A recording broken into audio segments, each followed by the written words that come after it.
Yeah, hopefully. Okay. Alright, so got that recording as well too. I'd say because I'm probably gonna do an introduction for the YouTube VOD as well too.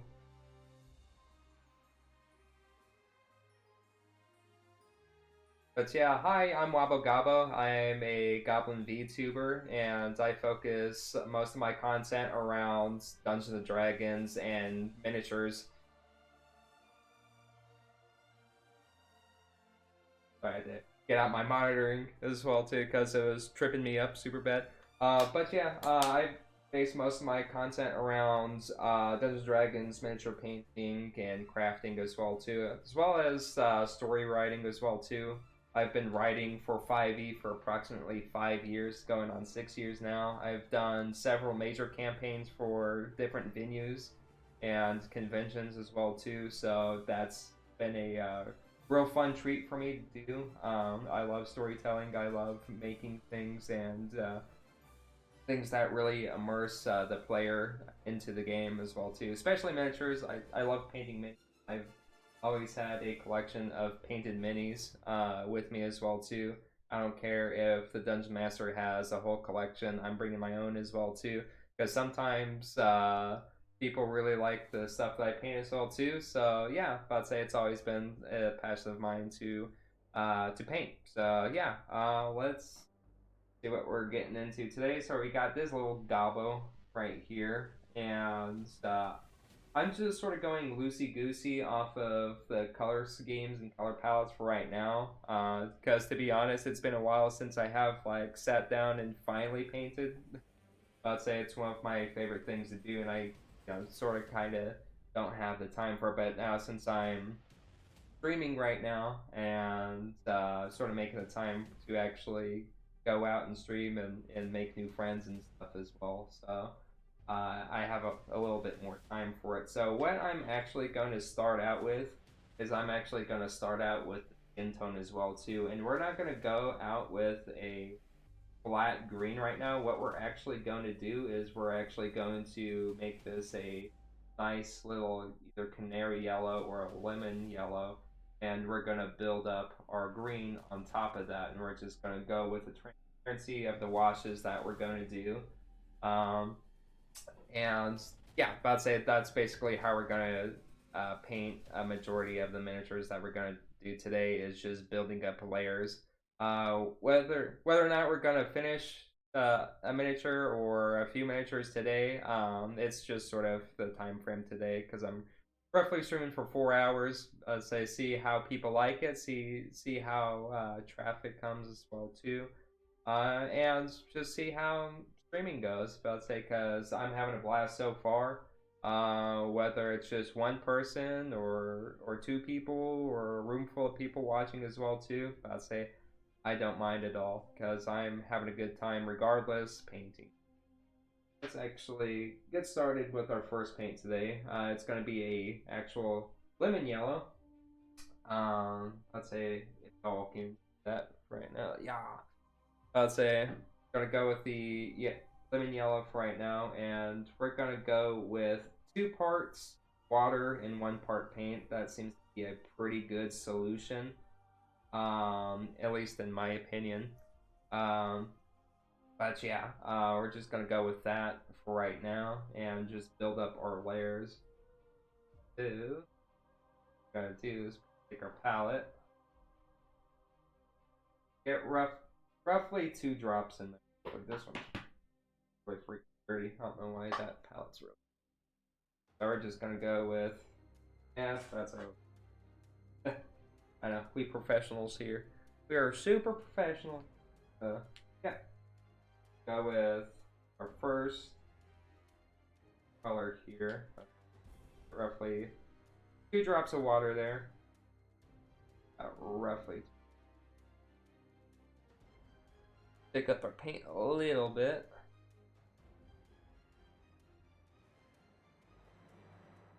One drop lemon yellow.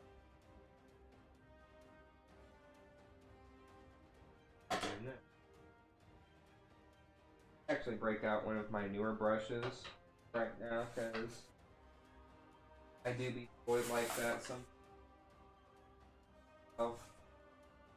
new shit. Oh yeah.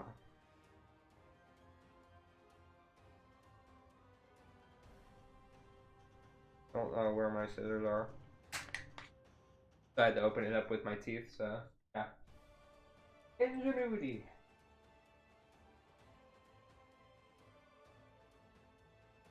Weird. Because I ended up buying a few of the cheapo brushes because I actually really enjoy getting the. I'd say, and it doesn't matter too much where you get them from because either you get acrylic paint brushes or multimedia brushes. They sort of kind of work the same. I mean, as long as they're sort of kind of naturalist, like not really hard brush fibers on your brush. So we're gonna go with, let's see, which one? I think liner.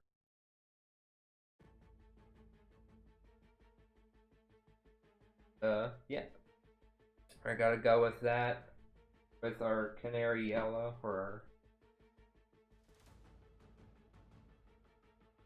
And we sort of want this a little thin.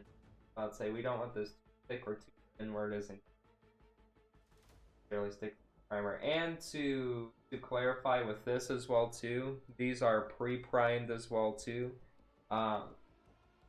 As in like I went and primed them. I'd say because the normal ones for the WizKids, WizKids primers on the figurines, I'd say it doesn't do too great, in my opinion, because it like sort of kind of flips off of it. Yeah, but we're good. If we can do that just fine. Hopefully it's focusing.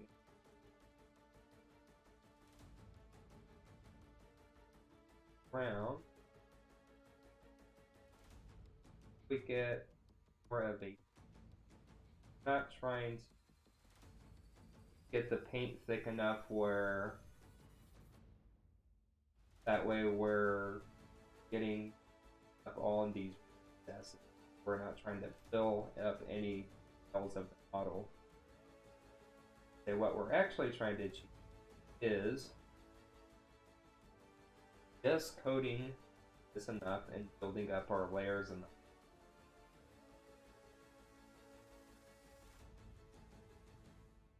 So hopefully see that still. Slowly and slowly up.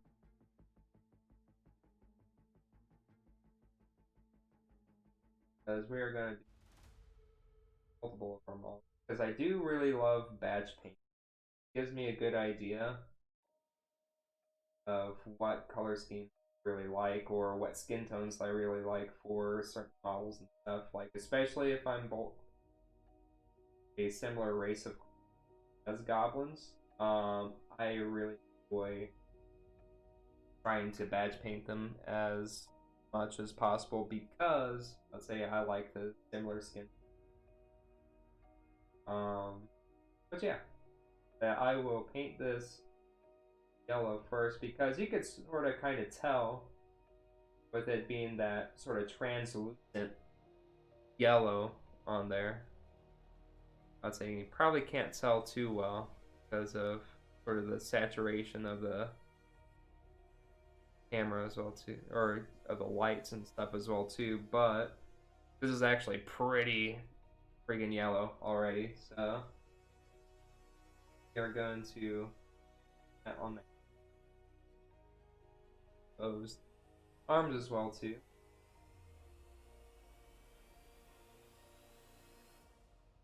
Slowly chipping. If it has a little bit of too much paint in there, I like to wipe it off on a paper towel and get off. Too.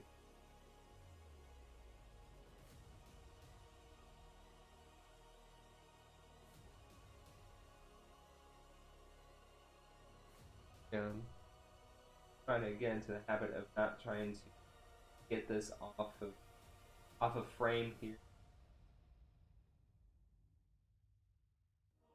I'm trying not to jab out the camera lens. Let's see. Yeah, it's a pretty chill stream. Today, I'd say, like I said, more focused on the painting rather than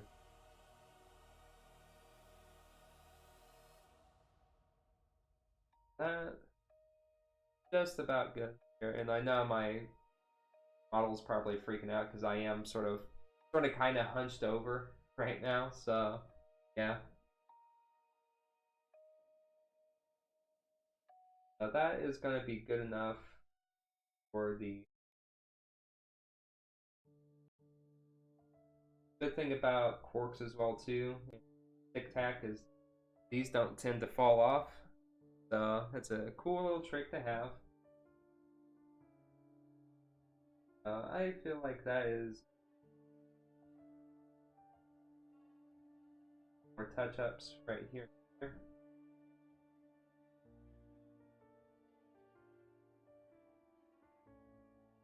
A little bit more. Our first one is just going to set up to dry as we on to the next one. These are Goblin Rogues. I actually have a bunch of these already. Because they used to come in a 3-pack. And I don't know what happened. Actually, I actually know why. These are similar to the normal ones that you get.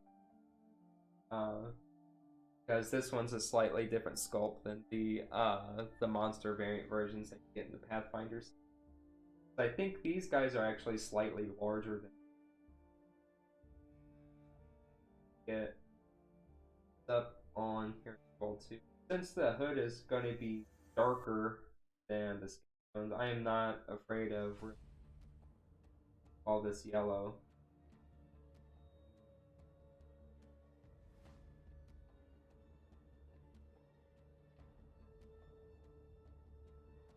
Try to do what's this.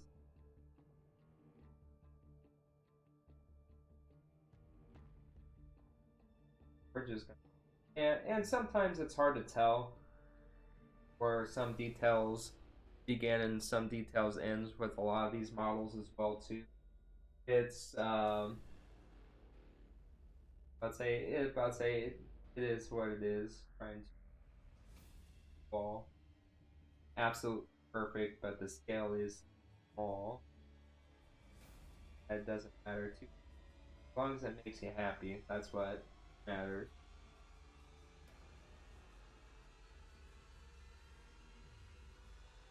I feel like that model makes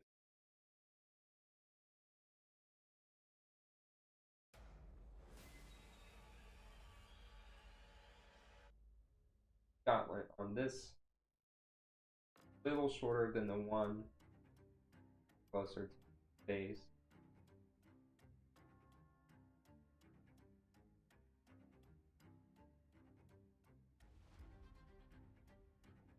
On with this.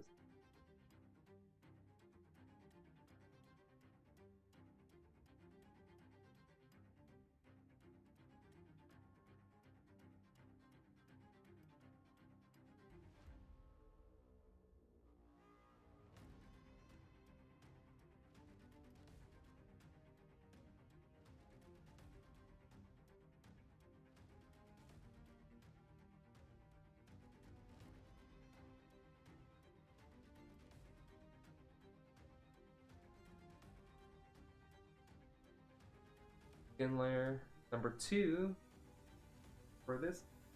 Everybody else popped in as well too. Hello, hello, hello. I'd say welcome. I'd say I am doing some mini painting here. So I'm starting out with some goblins, Pathfinder goblins. Those are some of my favorite ones to paint because they have some big old noggins.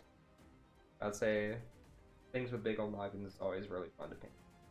But yeah, I'd say I'm Wabo Gabo. I'm a Goblin VTuber. So yeah, I'd say this is my first stream. So thank you for stopping by.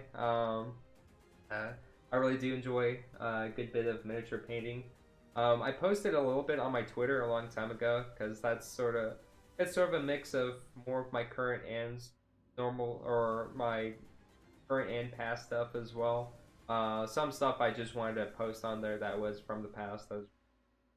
Um, but yeah, I have a few more goblins today. I got this one and another one, but I don't know if I'm gonna get to that because this is really hard to see on camera with a lot of the details on it. So yeah,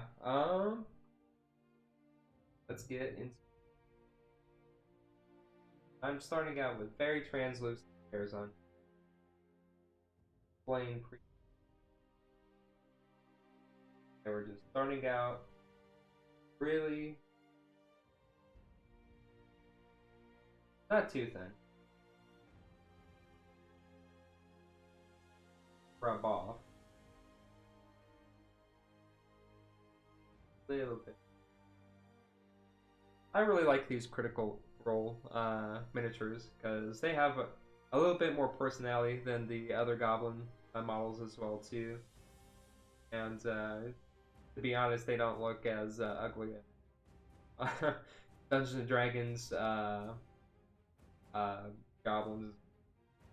So yeah, I'd say he actually has shoes. I'd say this goblin has some shoes on. So we are going to go off with her hands too. What I'm planning for her hands for the rest of this magical effect as well too is we are still going to have sort of the base colors still going on with this menu. Meaning that, you know, the flat colors, everything. Then we're going to do a little bit more of like highlights, and a little bit to it. But for the highlights, since it is a magical effect, I'm going to go mostly off of what's radiating off of this magical effect. This is going to be the brightest light source closest to the model. That's what we're going to try to do. Because I have experimented that with a different picture as well too. I can actually probably show that one real fast. Because I have a bunch of test miniatures as well too, and this was actually one of my other test miniatures as well too. And welcome. I see people coming in. Thank you. About to say I appreciate every one of you today. About to say I hope you had a happy week. About to say I know that I sure have, but especially making content, especially joining with you all here today. And sorry if I'm stuttering a little bit. I'm trying to be a little bit more pragmatic about what I'm doing, but my internal processes with my hamster wheel ADHD brain is sort of getting in the way of that and sort of nerves. So thank you. But I'd say I appreciate y'all trickling in and giving me your time and your patience today. But yeah, we're painting some goblins today. I'd say I'm starting on this one as well too. I might actually layer up a little bit on her because with this small surface, I hate to really glob paint on this and just try to go back and forth on this. But what I'm really thinking of is just sort of layering it little by little on her face, and she is sort of a and the tiny to small models for D&D are just really freaking small compared to the scaling for Pathfinder. I sort of like Pathfinder scaling just a little bit more because it is a little bit more exaggerated, even though it is smaller than average scale, so you can tell that, hey, it's a smaller race, but it isn't so freaking exaggerated. Even though I do like the scaling to some extent, I don't like. I'm not a huge fan of just those small details that you can barely see. But yeah, this is sort of what I'm going for. I don't know if you really see that too well, but what I'm gradually doing is going with a lot of the main color scheme, main palette right away, and a little bit of the shading here and there in between the recesses. But for my highlight, since the spell effect is the brightest color or the brightest light source that is closest to the model as well too. Those are going to be the main focus of the highlights of the miniature rather than other than like the whites, because we want like more of the yellows, the really bright intense reds as well too. For the tiefling, but this is just a test model that I've had for a very long time. Honestly, I don't know why I haven't just added it to normal. I actually really love how I did the fire on this one, and I do like having these where they're really thin as well too, or the wash to them is very thin as well too, because of because because of the clear plastic. So you get so more of the lighted effects to them. Yeah. So that's basically what we're, in principle, what we're going to be basing our overall effect on. This miniature is going off the same principles of the effect is the brightest color close to. So we're just going to base our highlights off of them. Even though I can't go super exaggerated as I want since our details are so small, I'll say I'm gonna try to make it as work as best as possible. Yeah, I'm getting aged so fast. But yeah, again, I very much do appreciate all of y'all's time today so far. And even though it feels like I've been rambling about my process, but I feel like the process is a very fascinating as well too. I'll say I really don't feel like people do really explain it enough. Um, uh, of what the of how sorry about to say I'm getting my train of thought going, about to say of how how the process is broken up into steps um from beginning to end rather than like, oh, we're gonna do base layers. I was like, okay, what does that mean to somebody that doesn't know art particularly well? um I'd say because most of what miniature painting is basing your layers off of just translucent, which is and opacity. Whole another thing with color theory as well too, like complementary color scheme, light, dark. But I'd say you can go on forever about color theory stuff. But in the bare basics of what I'm doing is I'm just gonna build up light to dark because layering up multiple light layers as well too will naturally darken it up as well. Um, so it will be a very nice gradual green rather than a very dark, sort of like avocado green as well. So you're gonna go back in there because I know I've been doing more talking and painting, but gonna go in again. And like I said, with translucency as well too, especially with your finer details as well too, it's better to go very thin, very deliberate, rather than lose a lot of that very hard work, the a lot of time and effort. Want to make their stuff feel special as well too.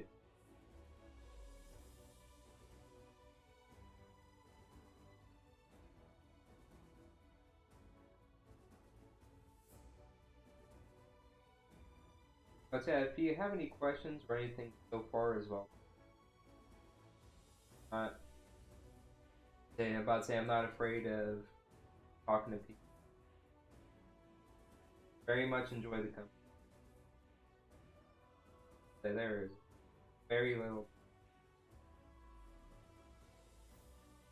But yeah, this is what I'm working on so far. Again, about to say I'm getting into the bad habit of painting sort of off stream, but or off camera. So yeah, we're just sort of slowly going into more of the monotonous steps of painting skin deep. But I'm gonna go back and see progress. Honestly, that I'd say we could probably go with other way on top of here, just to get in some more of the spots that we might have. Because your white spots on I'd say on your miniatures are really going to stick out, because that was a major mistake on a lot of my early models, not only priming them and not priming them properly and not sealing them as well too. Even though a lot of them still have a lot of their paint still. There's a core revving up down there. I don't know if that caught up, but what I'd say what painting really thin paint really helps with is really going across these details and covering up a lot of area for such little too, because if you're going to try to move around a very thick paint on primer such as this, I'd say you're just going to work yourself to death. Not only that, you're just going to spend so much money on so much extra paint, I'd say, and you don't want more work for yourself. I'd say you want to enjoy yourself. I'd say water it down. I'd say thin your paints. I'd say that's the biggest thing about the miniature community. They will rag on you for not thinning your paints. I'd say, especially if you just pop dip a lot of your miniatures, like old school 40K, like holy shit, like what, 7th edition and in the or but I think it was like roughly 7th edition. You get a lot of those memes where it looks like Space Marines got hit with a fucking melta up close because all the paint's fucking dripping from their face. Or sorry, freaking. I'll say I try not to swear too much on stream as well too, but it just it's my I'd say it just naturally comes to the mind as well too, because I do work around people that do swear a lot too, and with how frustrating a 9 to 5 is, especially if you work a little bit of warehousing, you can probably relate. but yeah, we're gonna keep going into this. Keep going back in with our yellow here.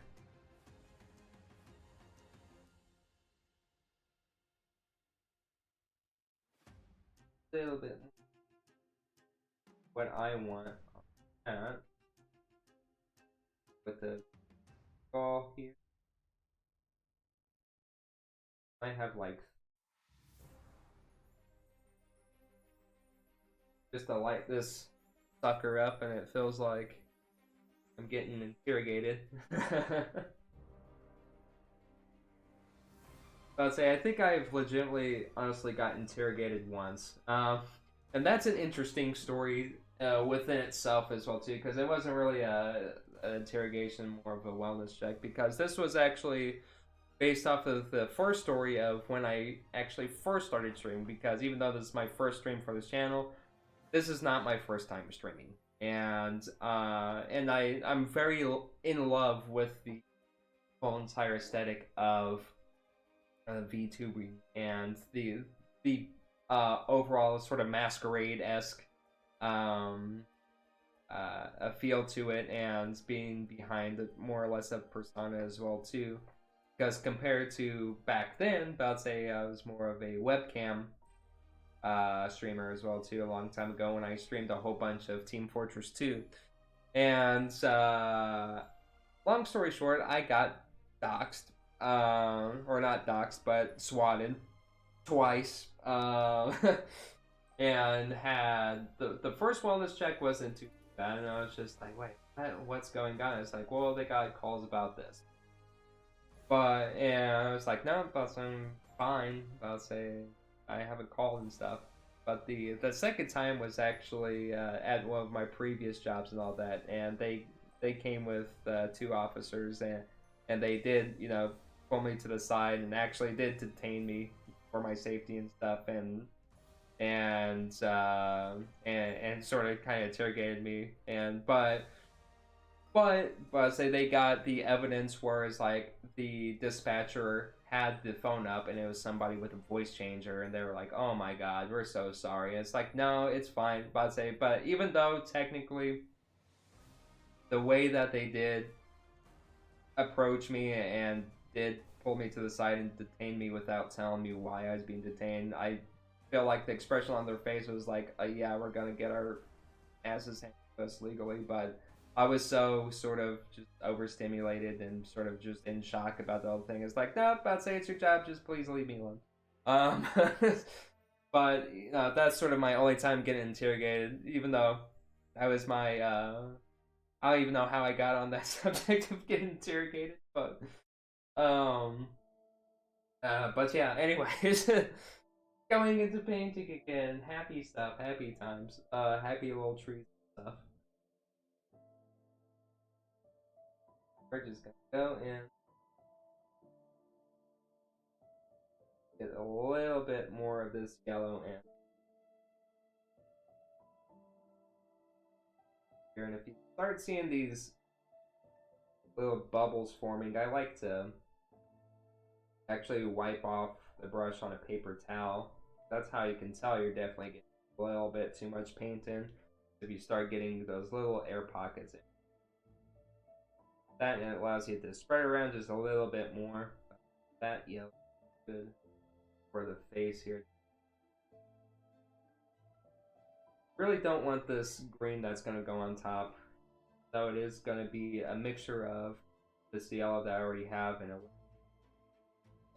I'd say we really don't want that cool color to overpower warmness. So that's what we're really going for, is a nice little warmer, brighter green rather than very cold green, especially if we want to go with a more, about to say, more of a natural darker scheme with, about to say, with our rogues.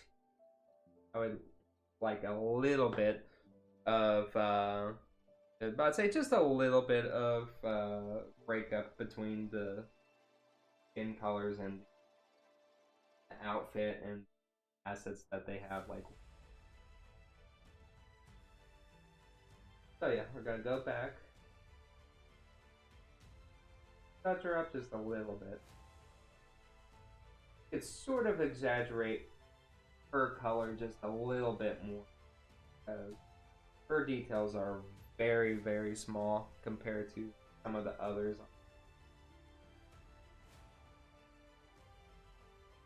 Touches up just a little bit more. We're probably going to some of our other colors as well too while this is drying as well too. Our water cup as well too. Try this off on now. I should say beat the devil out of it. So with our brighter color here as well too, this, what would necessarily want? Because I'm thinking of more of a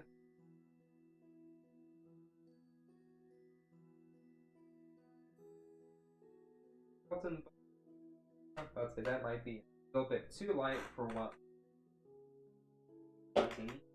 Go in our handy dandy toolbox. See if we can find the brown. I think I'd be a little bit more prepared.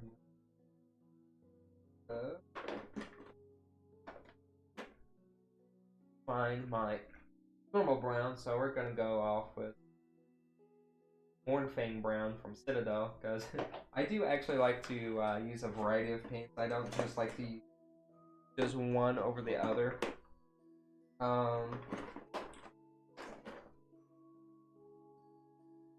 Or flat brown as well. This is actually for more of our colors as well too.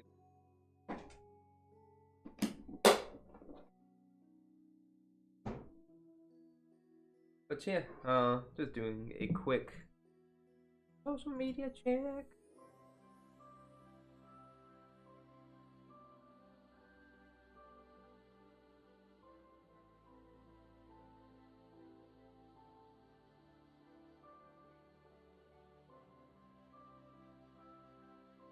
But yeah,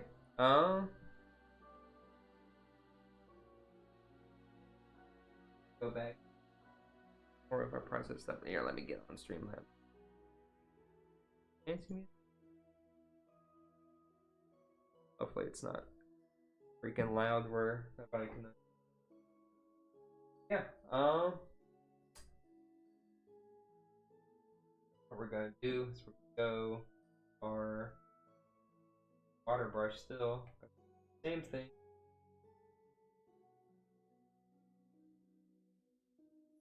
Make like a nicer, thinner paint. This back on here. Sorry, pardon me. Let's say, and we're gonna go back in. A little bit of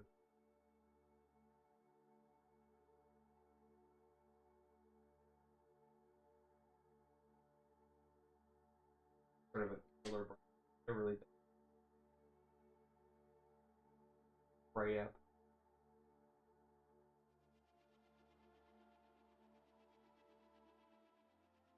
Brushes.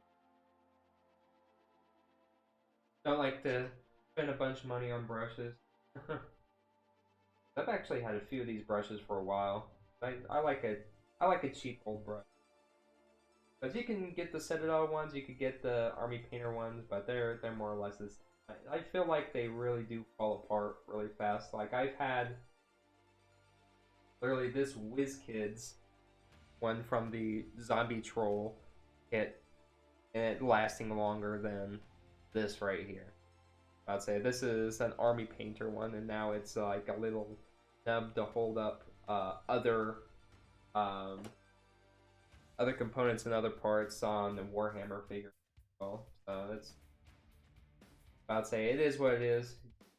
You know, sort of buyer beware. I'd say I really don't like buying a lot of the wood brushes because the crimping on them will wear down. I'd say even though like no matter how good the lacquer is on them, I'd say you really do need to dry them off quite a bit and wash them quite. I'd say not too frequently where the lacquer is like busting on them 24/7, but it's I'd say just from my experience, I really don't like the official miniature painting brushes because they tend to fall apart really. Because these just do just fine. So we're just gonna start, let's say, on this guy's hood.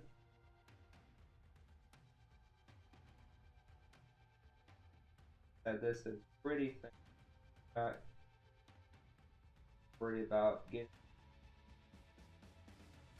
too much paint.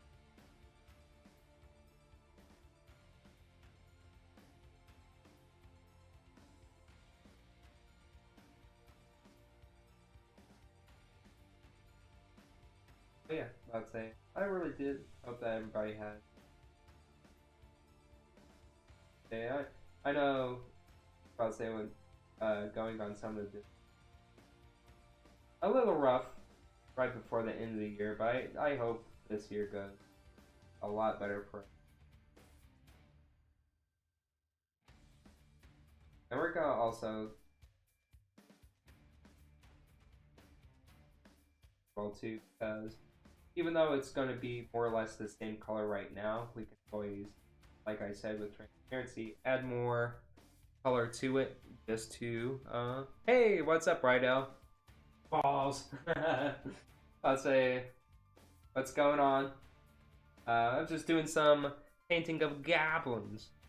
I'd say the color saturation of this camera sort of sucks, but I'm starting off with like a base yellow and some brown as well too. I'd say really the color saturation of this camera really doesn't give it too much justice unless I turn this down just a little bit. Oop, I'd say a little too bright. But yeah, thanks for stopping by. I'd say I really do appreciate it. I'd say hopefully I get to see everybody else, but I understand everybody's crazy schedules and stuff as well. There's so many freaking VTuber streamers. I didn't even or VTubers. There's so many Goblin tubers now because I knew there was a lot, but just this last coming month, there's been just so many more. Like my God, like, and I'm glad to meet them all as well too. I'd say definitely a whole bunch of multifaceted people. I'd say, and I enjoy being in the creator space as well too, because I feel like there's a bunch of people with a lot of the talents, as well too, and just to showcase some of mine, I'd say even though I don't claim to be the best painter in the world, but hey, at least I could be the happiest one for a moment. so, yeah, and it is, but I'd say it is what really makes you happy. End of the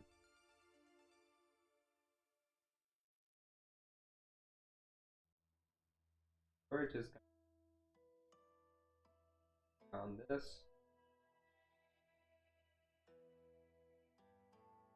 I'd say, and some of these other details and all that, we're just going to go over later. I'd say with some more brighter, bolder colors as well too. So just going in and sort of flooding this a little bit, I'd say with isn't going to be too, especially maybe these little things with a little bit more detail in it. It's going to be, I'd say it's not going to be end of the world. Worst comes to worst with some of the darker. I'd say it'll add a little bit. So, and I know it is sort of an oxymoron to say is like, hey, you're going from dark to light to dark, swapping back and forth. But you can always add a little bit of a thicker paint, and it won't do too bad of a job. Especially if you primed your models very well, as well too. That's why I always like pre-priming my models with either some army painter or some citadel. So, not really a bad thing, a bad idea. Prime your models again, even models prime 95% time. I'd say they are not primed well. Flip straight off.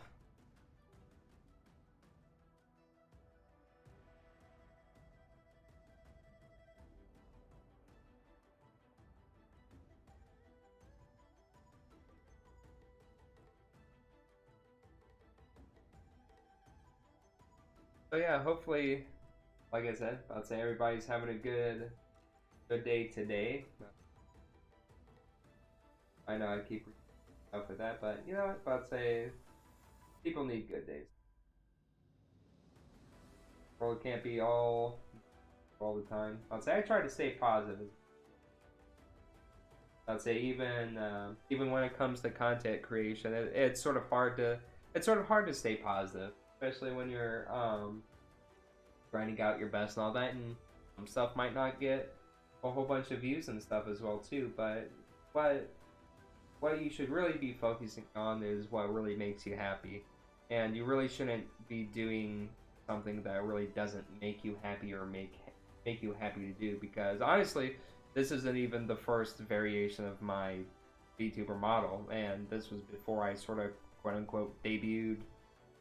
Either you could technically say today, but when I sort of did my debut sort of lore-esque on YouTube as well too. I'd say that wasn't even my I'd say Wabo wasn't even my first concept. It was actually a punk rock sort of femboy character, uh, which was still really cool. I might show them eventually on here, but I'd say I don't know when that would really be relevant to do. But I feel like it's a cool sort of history some of my content, because originally it was gonna be more music based, more sing songy and stuff as well too. But I was like, I was about to say I'm sort of nervous about that sort of singing stuff live. I sort of really want to work myself up to do. And so I was like, man, about to say I'm sort of really stressing about what I really want, until I started seeing some more people on YouTube do like tabletop RPG-esque stuff as well too. And yeah, if I'd say I really fell in love with that, because it was something that I was eminently passionate about, was tabletop RPG and writing, and I'd say, and being social with friends and stuff, and doing a collaborative story together. So that's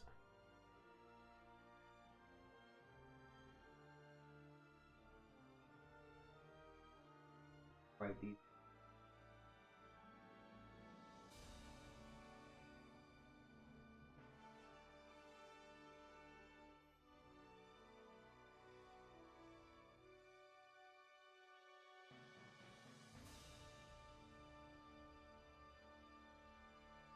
Oh,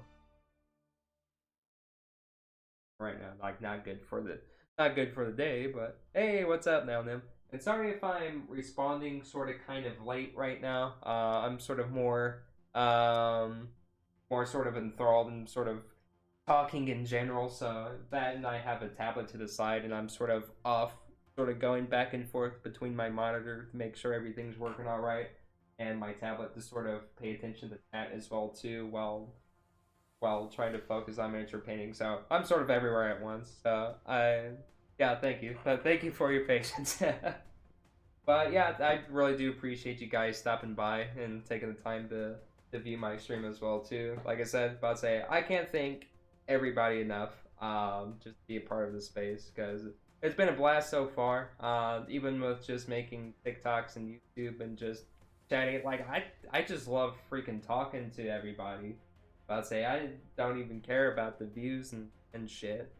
Sorry, but at the end of the day, I really don't. I just like really talking to people and engaging with, because I don't get to do it that often as more of a, I wouldn't say necessarily personal level, cause more like, you know, as a screen and stuff as well too. But it's more or less what am I trying to say? I'm trying to be pragmatic about shit, but my brain is like not processing the speed of what my what my mouth is trying to spurt out words. But yeah. I just lost my train of thought as well too. ADHD, by the way. I'd say it's great, especially, you know, being hyped up on sugar just to sort of kind of, you know, get sort of, you know, in the mood as well too, because I took a nap earlier today, like at work, so I was sort of kind of groggy, and then just being nervous in general. So I just like my train of thought just got derailed on there. But oh yeah, I was about to say is about, yeah, I'm talking to engage as well too, because you know, even though it's not necessarily, you know, in person or personal, I do love engaging with people too. And I have a habit of just meeting random friends and people on the street as well too, and sort of just be that person that's just easier to talk to than most, because I give people more or less the time of the day than often than not, because you know, about to say people just get too caught up with themselves, or get too caught up with um with worry and with doubt, and sort of the cynicism that are that, you know, I want to say, not necessarily because of COVID or something, but sort of just as a general, you know, the last few years, um, I'd say that I've been a coherent adult, I guess you could say. Um, um, I'd say I really don't believe that there's bad people out there, people that just make bad choices, and really just giving the person the time of day to really sort of open themselves up to. Um, People really do appreciate that, and I've always been that person that's just been a passive listener and let people tell their stories, because I love people's stories. Like I don't care. You can go on for hours and info dump about, you know, whole life story, where you grew up or whatever. I was saying I'll pay attention to that. Like I remember stories from the strangers on the street from freaking years ago because of that, or on college campus whenever I went to college. But I'd say like I've always been that person just to talk and just be on sort of a base level of understanding somebody, because I've had several interesting friends I should say I'm always that person that's like, why are you friends with that person? It's like they're actually cool if you really get to know them. I'd say they're not a bad person by any means, at all whatsoever. But good. Good guy. I think I've been mostly talking than than painting, but that's fine. It's just chatting and painting. That's what I put the title for, anyways. So yeah, we're just going through and painting some more of these uh face clothes details as well too. Um, realistically, I should have been doing a bit after I finish up the skin tones, but I feel like still a pretty good because like everything that I do, I am very sporadic sometimes. And what we're gonna do with the inside of this cloak as well too, we do have this skeleton bone. I feel like that's a very good suede color as well too. That or sort of that tuft or faux for color, what have you there. But yeah, well too. I'd say not. I'd say I love painting goblins. I have so many freaking goblins. Honestly, so the reason why I got into goblins so much is because my nickname Goblin for a long time because I've been the shortest and the most sort of hyperactive person out of the group, and they're like, "Oh no, you love goblins, like especially in Magic the Gathering.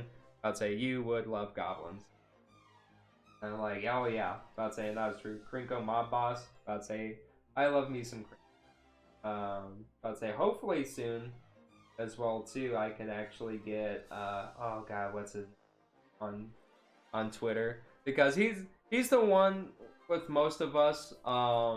He's like, man, about to say all of you Goblin beats are lost. Why the hell are you following me? The name Magic Dad or something like that. He's a really funny guy. He does Magic the Gathering builds. I honestly want to ask him if he.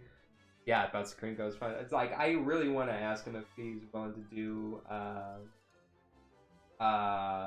Magic the Gathering like Commander stream because there's a bunch of free online programs for hosting Commander. I think Cockatrace is one of them. Even though Cockatrace you can only have like a few decks at a time. Because I used to be on their Patreon and have like premium and have like I want to say hundreds of fucking decks. Like I used to theory craft and decks all the time. Like that one of my hyperfixations is deck building. I love deck building. And not only deck building with just like some more of like the relevant cards with more of the sets out. Um but really just older mechanics as well too, like banding. Like banding is such a nuts mechanic to really understand and grasp, but pairing it up with other abilities because it's like whenever you defend with this creature up to the number of attackers, I think if you have another creature with banding or if it has banding itself, you can distribute damage amongst the amount of attackers on the battlefield. So it's like the trample rule. If your opponent has a whole bunch of blockers and you have a trample creature, you can just assign damage the whole entire way through. So if your creature has death touch and trample, you can assign one damage to each creature and it will technically kill it, and then the rest of your damage will go through. Which sort of inspired my my decks for banding because banding is more of a defensive, so you can put death touch on a banding creature, and if somebody swings out on you, you basically kill their whole entire board. At least that's what my understanding with banding was at that time. Sorry, the voice crack there as well too. Everybody has getting sick. I'll say because I even think I posted on Twitter that Gabo sick. So she's still a little sick, but she's doing fine. Grandma Gabo is watching her right now, and she's doing fine. She has a blast of it. Oh yeah, that's all about saying. That's about saying this sounds corny as shit. About saying probably really lame, but my mom has been like super supportive of me doing doing streaming again and all that, and she knows that I really love Dungeons and Dragons and miniature paintings and all that too. Because you know, about to say the last few months and stuff have been really tough. Like I'm gonna just flat out say it, but it's been rough, sort of personally. About to say, especially in my household and stuff, because it's just a lot of stuff. Like you name it, bills and stuff as well. So it's been a little tough, and it's been you know really hard to really be happy about a lot of stuff, but especially you know with the financial situation stuff. But I figured, you know, hey, you know, if I'm gonna do something creative and stuff, and you know, if I'm gonna spend most of my time at home anyways, because we can't really afford to go out and do stuff, um, I'll say, you know what, sure, like I'm gonna do the VTubing thing that I for a long time, and it's mostly to make friends. I like I said, about say if I end up making affiliate or whatever, like you know, what have you. It's like sure, cool, it's fine. But at the end of the day, I'd say it is you know making friends and stuff and making stories. Like I like editing. Editing has been one of my passions for a while too. About to say that's why I love doing shorts because I can make so many and have so many different ideas and stuff at time because that's just how my brain operates at like a million miles per hour. That's it. Oh well, it's just darker. So I messed up a little bit. Accent. Now that is the a little for under the hood. How we little accents and stuff. And I know, about to say most of my shit's been off the stream because I'm trying to paint all the way over here or paint all the way back here because I'm so used because this is where my original painting station was because it's just a whole bunch of crapple right there on a piece of cardboard. But I really like using the corks and stuff now because it's just so much easier to do. But uh, but yeah, like I said with Krinko, I really speaking of Magic the Gathering goblins, I'd say I really love about to say, and this is not necessarily universe. This is more of like the art style and stuff. I really love the Ravnica goblins. I'd say because they look so good. And then there was one based off of like Siege Goblin. I actually have a few I'd say a few hollow tokens based off of Siege Goblin. I love. And I really wanted to get the Wizards of the Wizard of the Barge collector sets for secret layers and shit, but that got so expensive, and I've heard just nothing but bad things about the recent fucking layers or secret layers like not coming in like not only months afterwards, but it's getting more limited print. It's getting like worse off printed as well too. It's about to say, in my opinion, about to say, if I was really worried about getting those singles and stuff, I just buying it from an LGS or from TCG player and knowing the quality of the card there. It's about to say if it's heavily played, it's probably a Pringle piece of because Wizards doesn't know how to do any type of distributing. But I would actually that's pretty unfair. I wouldn't even necessarily say Wizards. I'd say fucking Hasbro. Like Hasbro has been ass on a lot of their products recently. I'd say and they've been asked to a lot of their fucking employees as well too. I'd say so they can get really fucking bad. That's the reason why I haven't bought any new Magic stuff in quite a bit.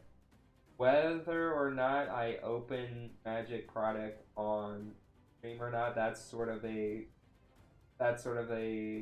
topic as well too. Because one, but I'd say I really do love Magic, and I feel like it would be you know a really cool thing to have as well too. To have a in an opening well, but like then like they let off so many fucking people Like that's insane to me. Like what kind of person says that, hey, I worked with Magic the Gathering, or I worked with Wizards and Magic the Gathering, Dungeons and Dragons for years with these guys, and I consider these guys family and friends, but they can go fucking starve and go homeless on the street before Christmas. How about that?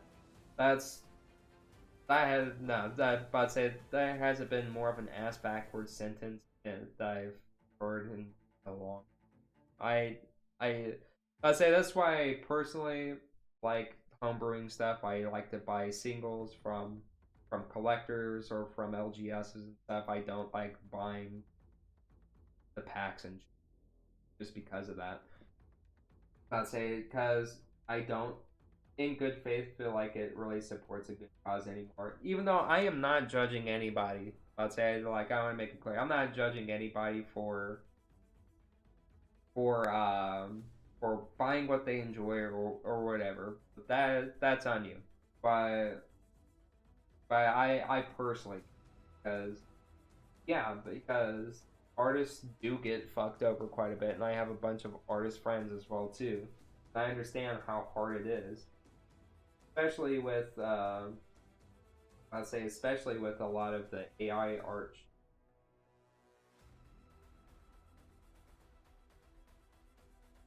Like, why would a company get something so low of fucking quality to to basically represent their product and stuff as well too, that you can tell that there's an extra ligament there, like there's anatomy fucking right.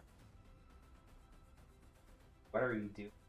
I'd say enabling that type of more or less behavior, because Wizards of the Coast got caught using AI art for um one of their books. I can't remember which one it was. I don't know if it was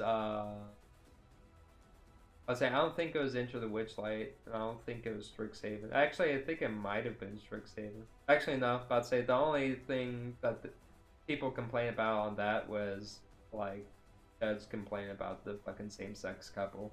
I'd say one of the panel arts on there too. I'm like, whatever, dude. I'd say if that really is going to do so much, I'd say maybe you should. I don't get getting so bent out of shape. People just are and shit that doesn't process my brain.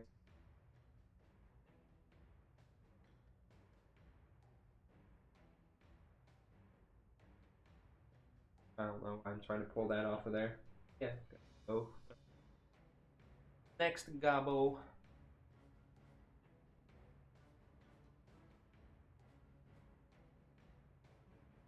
Honestly, I want to do something a little bit more because these guys are rogues here. They're probably gonna be more natural, but I might go with a purple.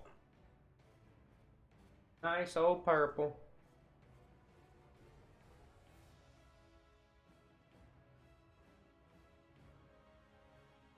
Hey, what's up, Twixie?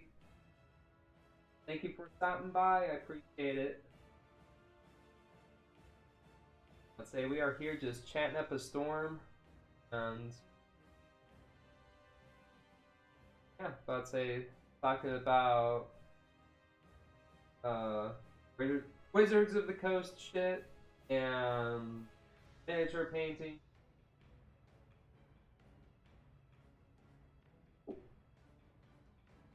I'd say that alert scared the shit out of me for a second on there. But yeah, see ya. I'd say thank you for stopping by. I do appreciate it. You have a good one. Hey, let me see. I'd say fucking. I'd say yeah. Let's just fucking face reveal really easily. Yeah. I have no sense. I have none.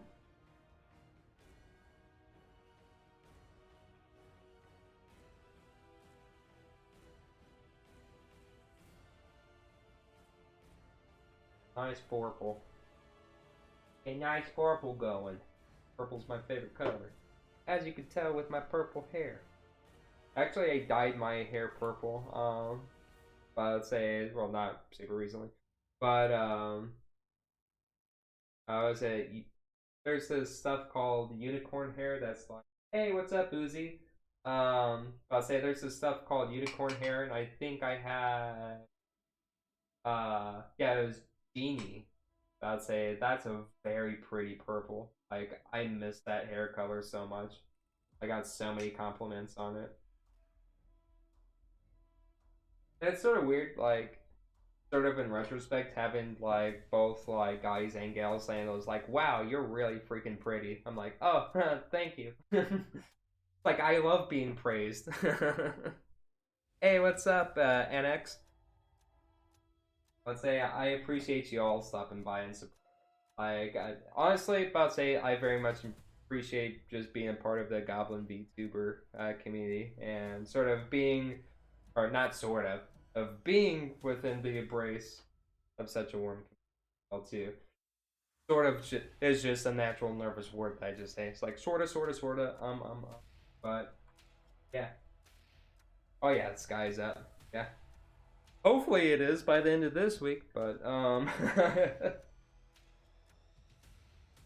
I can't complain too much about this week. I'd say I'm having a good old time. So especially painting. I'd say making time for painting and streaming, doing a whole bunch of fun stuff. Yeah, I'd say it has been a blast so far. So I cannot complain at all. I actually really wanted to paint my nails for the stream. I've been doing so much work by myself. Um, Offloading trucks and shit at my IRL. That, yeah, about to say that shit would have gotten broken so fucking easy.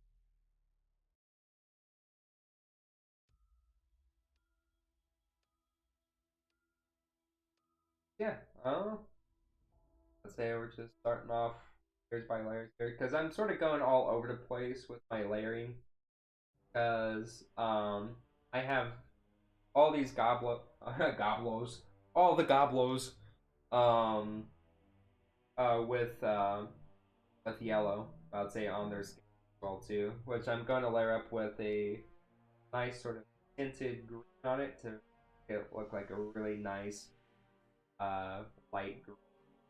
That's what we're basically layering and layering.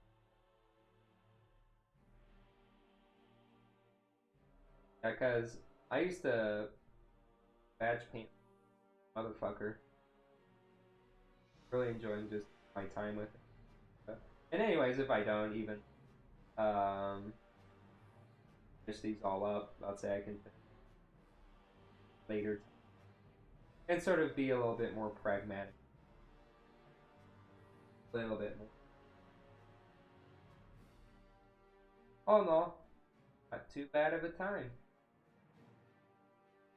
And yeah, I keep hiding behind my lamp right here. About to say because I'm trying to keep up and sort of see doing my shrimp move, my shrimp posture.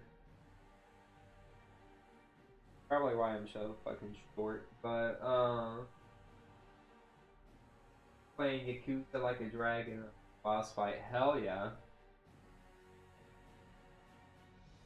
I heard that game was really fucking. Apparently, there was a Yakuza musical. Did you guys know that? I didn't even know there was a musical based on the game Yakuza. Like that's a thing. Because I seen that. Oh god, probably like 3 months ago or so. A stage play, but oh yeah, it's a stage play. Yeah,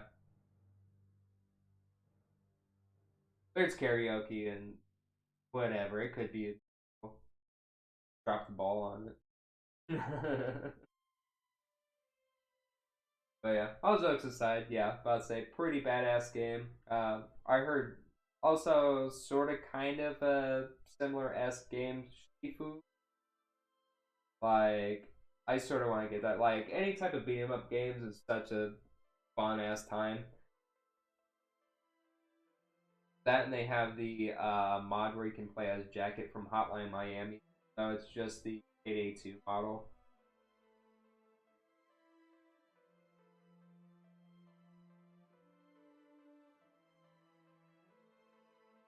I'd say I have a bad habit of not getting this in frame.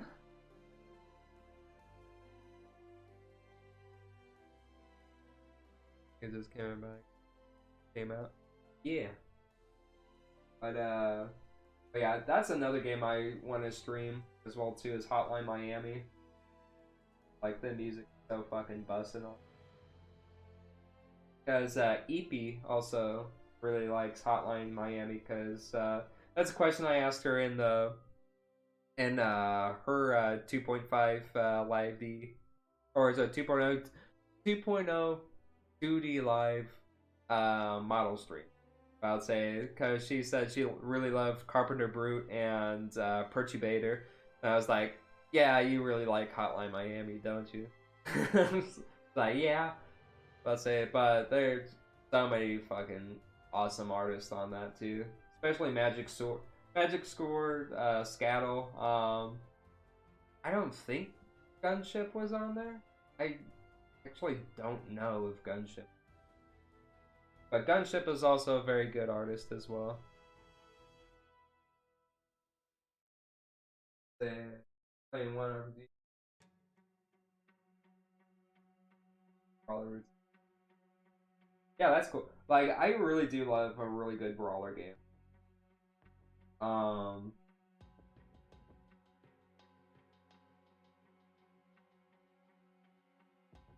Still purple. Actually, this is probably gonna be one of my more favorite Goblin models.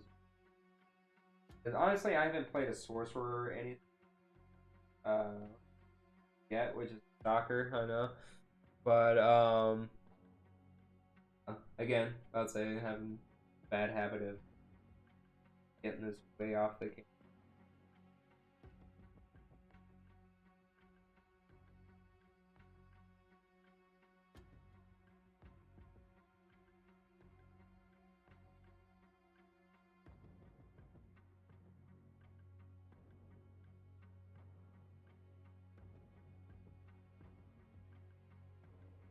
I'd say I have no idea. Music is on. That's real fast and make sure it's still working because Streamlabs music.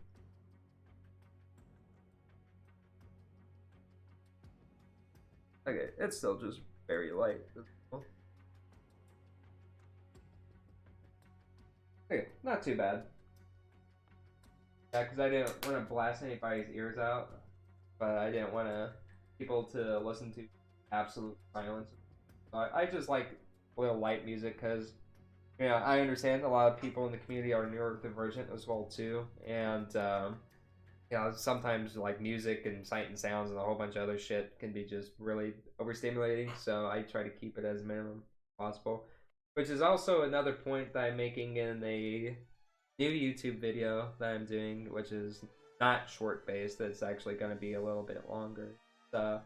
Running DMs running games for groups that happen to have like neurodivergent people, ADHD, or anything that follows under the neurodivergent blanket, because I've had plenty of experience with running games for people that are neurodivergent, and I've had plenty of experience of playing games being neurodivergent as well too. So yeah, one of the things was the music as well too, because I was running a heavy metal campaign, and one of the things that had to go during battle was unfortunately the heavy metal music, because people were trying to do their turns, they focus on it, but I'd say there's a lot of models on the board. There's a lot of actions happening. It was just a lot. So unfortunately, that was the thing that had to go. Hopefully, I can revisit that campaign setting in another time as well too. Possibly streaming it too. If interested for it. But yeah. I have several tips for it as well too. That isn't the only one. There's several as well too. I'd say I think um I'd say I think just taking frequent breaks is just fucking I'd say godsend as well too. Um, Especially as somebody that has like freaking real bad ADHD. It's like trying to keep still. Like even as a DM, it's like we need to take a break because I am about to bounce off the wall. But yeah, I really do think taking breaks sessions as well too. Like even in sort of one shots as well too. I try not to keep it too long, too strenuous. Um, I'd say that was a lot of yellow. But yeah, what I'm working on right now, a little bit might be much.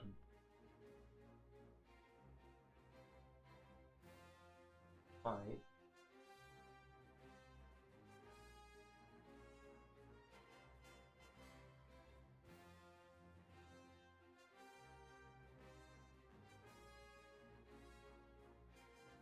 Honest. But since this is much more lighter,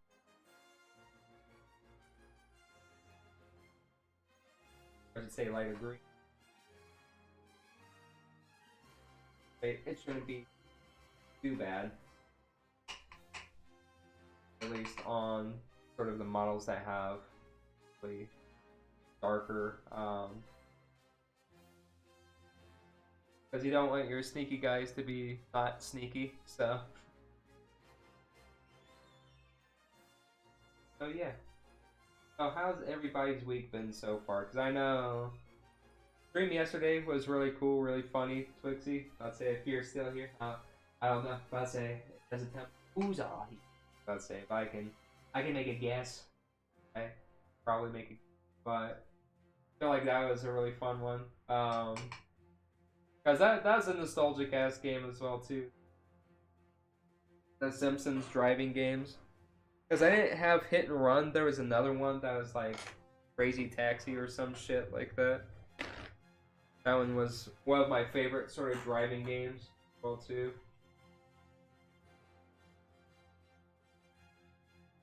Ew. Capu. I got a lot of this. I'm just a little bit more water in there. Little bit. Time. I want this a little bit thin. Building this up. Really don't want to kill the yellow undertone, so we are just going to that.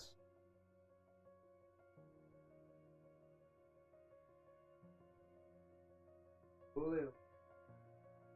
That fuck.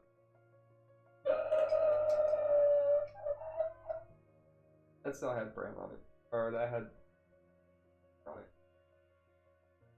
Oh yeah, I'm a trained professional. Don't worry, folks. Oh well. I'll say these are for fun anyway. Well, guess what? The purple turned into happy little accidents, right? Happy little accident.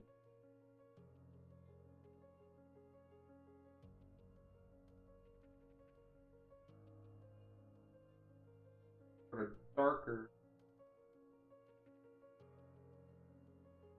I actually really liked how that turned out. That was sort of by mistake. I'd say it's actually fitting into very well.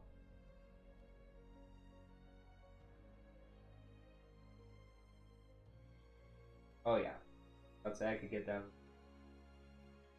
Get down with the ground. That and as soon as you start working a little bit from lighter to darker as well too. I don't know how well y'all are gonna see this on here because this isn't the best webcam.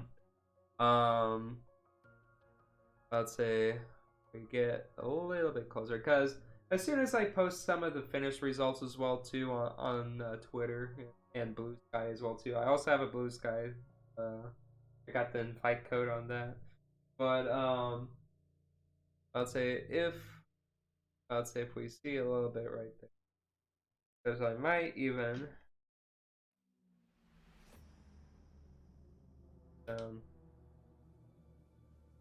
it so I can actually see this because I don't even know if it's gonna focus. Yeah, nah, it's not gonna focus in, but we're about right there. Um, I'd say because if you have a larger screen, you could probably see.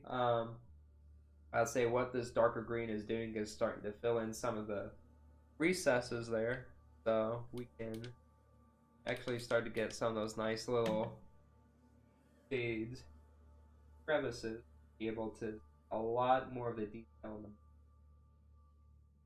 So you don't have to do a whole bunch of shading and you don't have to keep kicking your stuff with bright highlights, bright shade. This painting style is pretty loosey. That is actually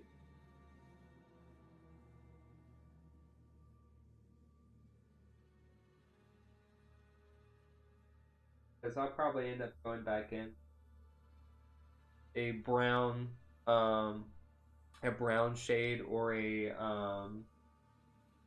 I'd say or even darker green to get into like the eyebrow. That to the side. Get this up.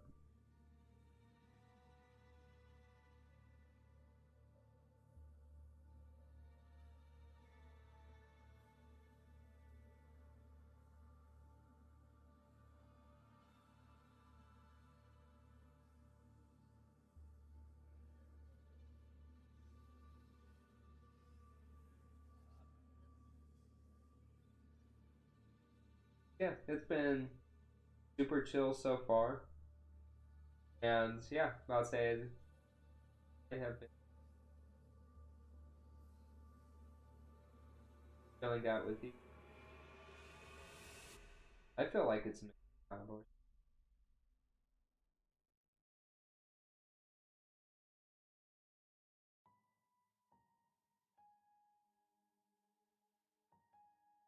but yeah, because I know mini painting isn't super duper interesting either.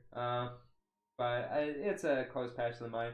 I swear, about to say streams and all that in the future will get a little bit more exciting and stuff because on the 13th I'm actually going to be streaming with somebody named Carrie Ferry. They reached out to me probably I want to say like 2 weeks after I started as well too with all the stream stuff or with all the or not necessarily all the stream stuff, but all the other VTubing stuff that I've been doing as well too. She reached out to me and be like, "Hey, do you want to do like a little collab thing?" Like, yeah, sure. I was like, "Oh, I didn't expect it to be that easy." It was like, I really ain't got nothing else much better planned for stream, um, other than sort of more like for like just like games and stuff. Whenever I get the time to, because yeah, I could say I'm pretty busy. I'd say I try to make time for games as much as possible. I'd say I did get Lethal Company, but half the friends that I want to play with IRL, about say, are either really busy. I'd say just their schedules don't really correlate with mine. But yeah, cause I only get like probably like a few days off to really go and do stuff by myself. Um, I'd say this is an exception. I'd say to that because I did have a bunch. I'd say I did have stuff scheduled with my family where he's like, "Hey, could you watch Little Gabo for a bit while I just do this for a few hours?" And they're like, "Oh yeah, cool." I'd say go enjoy yourself. But yeah. Hopefully, I'd say it has been interesting to y'all so far. I'd say because even if you're lurking, I'd say I'm easy. There I am. We're actually gonna go back in. Same green again. We're actually gonna do a little bit of the shading.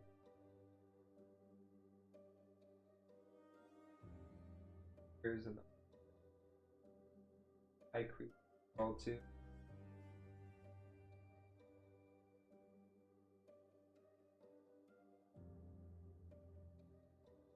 Get darker.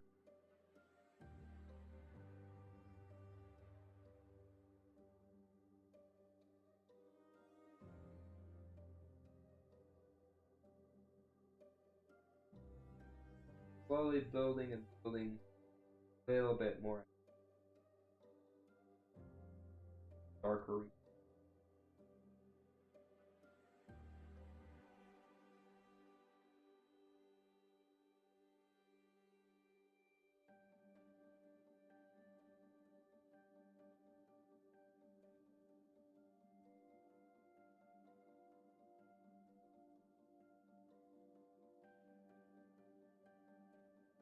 But yeah, dark here. Okay, yeah.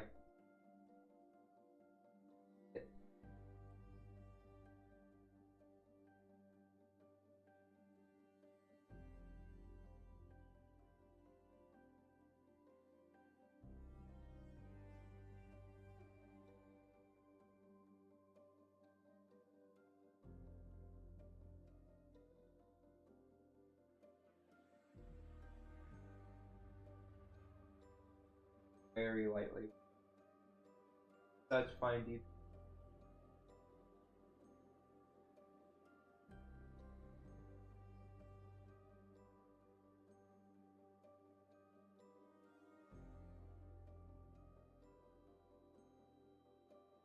Blood. Try to get enough where it's at.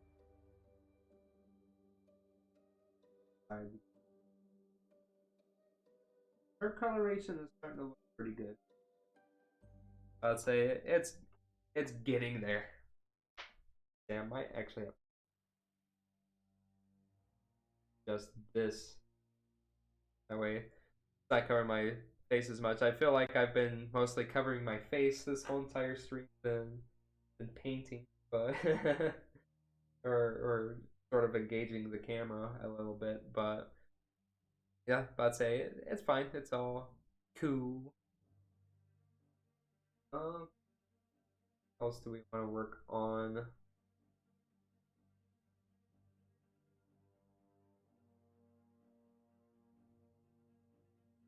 Guess we can work on some more of the fluffier fur bits on there. Actually, well, actually, at first we start thin, do a little bit more.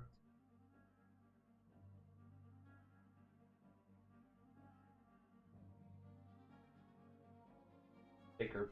I don't think that much thicker. Probably good.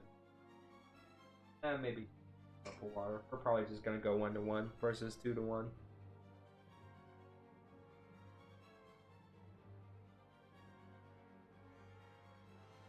About the top of this for my citadels.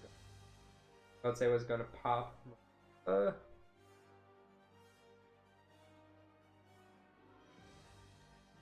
fire breath with the alcohol. That's what you call a pro gamer. Go to the bar, people starting shit. So you grab the strongest bottle and start breathing fire. But Master Baraicho down just a little bit more. Yeah, full magic summoning animation. Yeah, I love how over the top some of that stuff is. Like the grandiose magic effect and just absolutely fucking can somebody.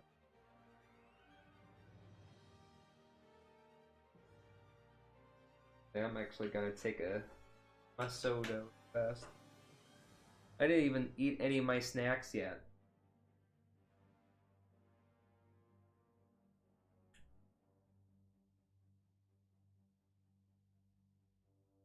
Yeah, Yakuza 5.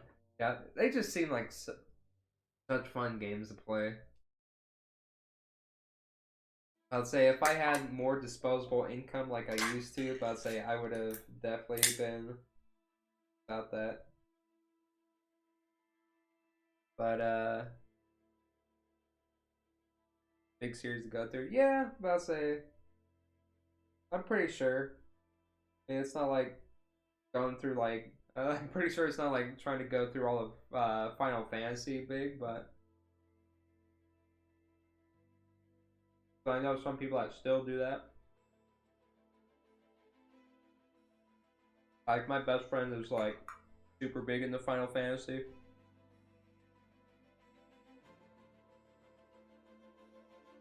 Which also reminds me, excuse me, I'm snacking on something right now.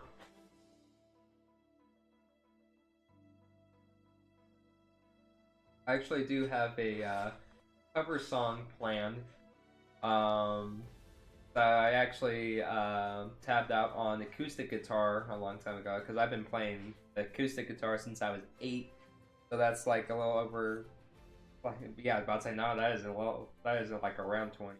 I'd say that is like 20 years ago. But yeah, I was about to say I've been playing guitar for about 20 years. So about to say I really do love playing acoustic guitar and get on the topic with Final Fantasy. I actually have an acoustic cover for "Closing the Distance" from Endwalker planned out as well too, because that's like one of my favorite songs to sing and play. I'd say that was a really fun song to really tab out as well. But hopefully I'll have that sooner than later. I'd say it's just depending. It's just depending on the interest and stuff. If not, it's whatever. But I'd say it's always for me to enjoy there for what it is. But I'd say I'm just glad that I did it.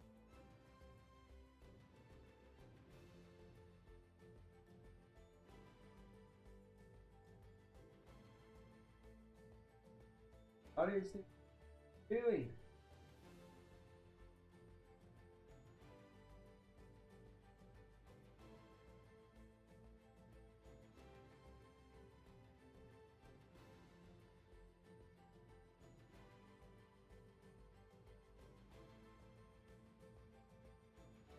Around on them, barking them up. Yeah, but I'd say I've been making it a little bit of music. Um, Actually, last year I made a I'd say I made a sort of kind of noise slash industrial concept album. Well, too. Is it good? Well, I made it. I'd say that's all I can say about it. I'd say I made it and it was worth it because it was based on a lot of. It was very self-reflective, if that makes sense. Like a guttural sort of nightmare noises can be self-reflective, but you know it's a lot of personal stuff. And I want to get into the details of it, or send any links with it as well too, because not only is it would be doxing me, it's pretty heavy stuff, because it comes with a written story to it as well too. Oh yeah, and before you forget, about to say, go ahead. About to say, because I don't want to interrupt you too much, but I'm sort of going on a tangent on music because I really do love a lot of electronic music. I do love it. Um, a lot of punk and post punk as well too, because I just followed with the follow. Well, thank you. I'd say I do appreciate it, and I do appreciate all of y'all following as well too. Honestly, it hasn't even been popping up, to be honest. I don't know why it hasn't been the alerts for that hasn't been popping up. I know why. Because my layering is fucking terrible. Yep. My alert box was at the bottom of my layers in Streamlabs. This is how good of a streamer I am. Because I haven't been seeing that the whole time.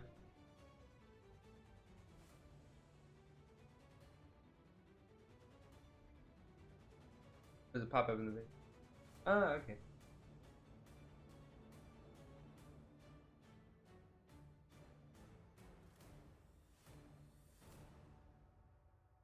Oh, there's a pop up. Oh yeah.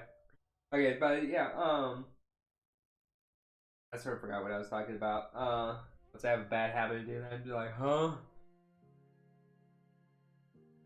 Yeah, because my boss talked to me for like 5 minutes today, like about doing some shit. I'm like, huh? Because he talks so softly and shit as well too. And then my processing, like, just went for a second. So I'm just like, I did not get one single fucking word of it. Like, really? Like, yeah. Like, sort of how this process it works. I do not get to pick and choose. I'm doing.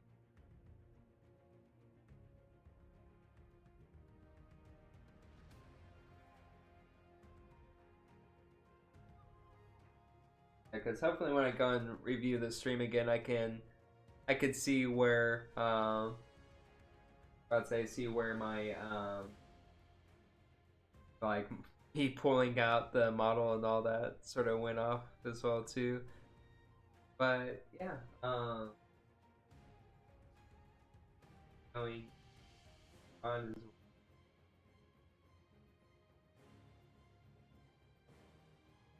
a little bit of the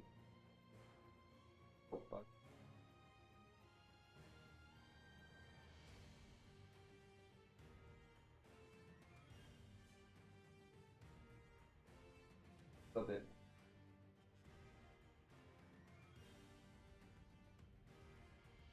I tend to go sort of back and forth when I sort of go and actually a bit more planned out with my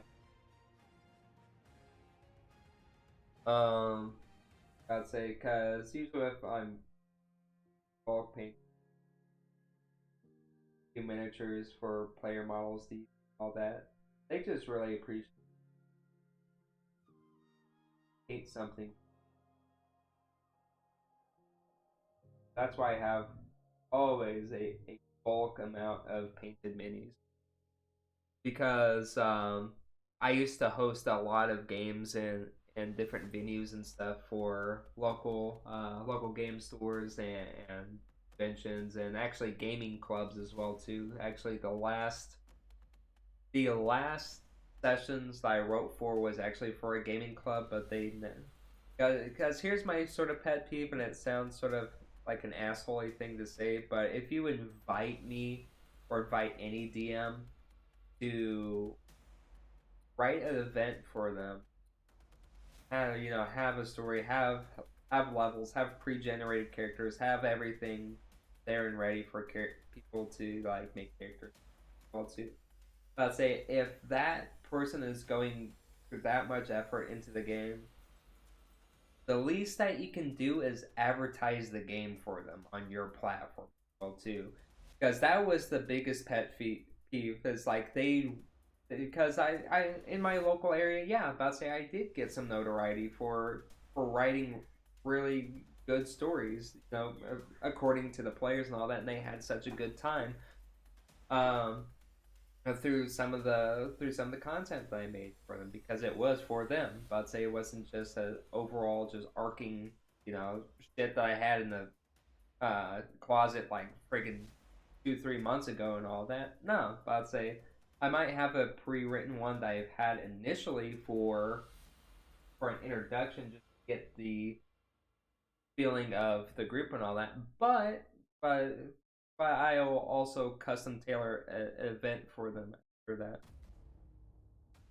that. That's that's sort of my approach to it too. Is about to say if the players are there, the players are engaged. I will do my best to engage them as well. But if the venue does not decide to be like, oh yeah, that's your job to do just absolutely everything, but we want you here specifically to bring traffic to our store or to our event or to whatever want. I'm like, yeah, if nobody shows up still, about to say I'm not gonna waste my time doing this because it shows how little effort and how little care that you have for me or your player base. Because yeah, he showed up, but you didn't post anything about it, or they'll post it like, you know, 10-30 minutes after I've been there. It was like start time was supposed to be like, a few minutes, like a few minutes after I showed up and stuff. And if people needed handouts or anything else, I'd say we could have did it with that few 30 minutes, not 30 minutes prior after I've already been there. I've already sort of had everything set up and well too. That was my biggest pet peeve of running local games. That's happened twice, but all the other games I've ran for locals and stuff has been like fantastic. Like probably some of the best D&D that I've played. Actually, the best D&D that I've ever hosted was my paid sessions for that, and the money didn't go to me; it went to the store. But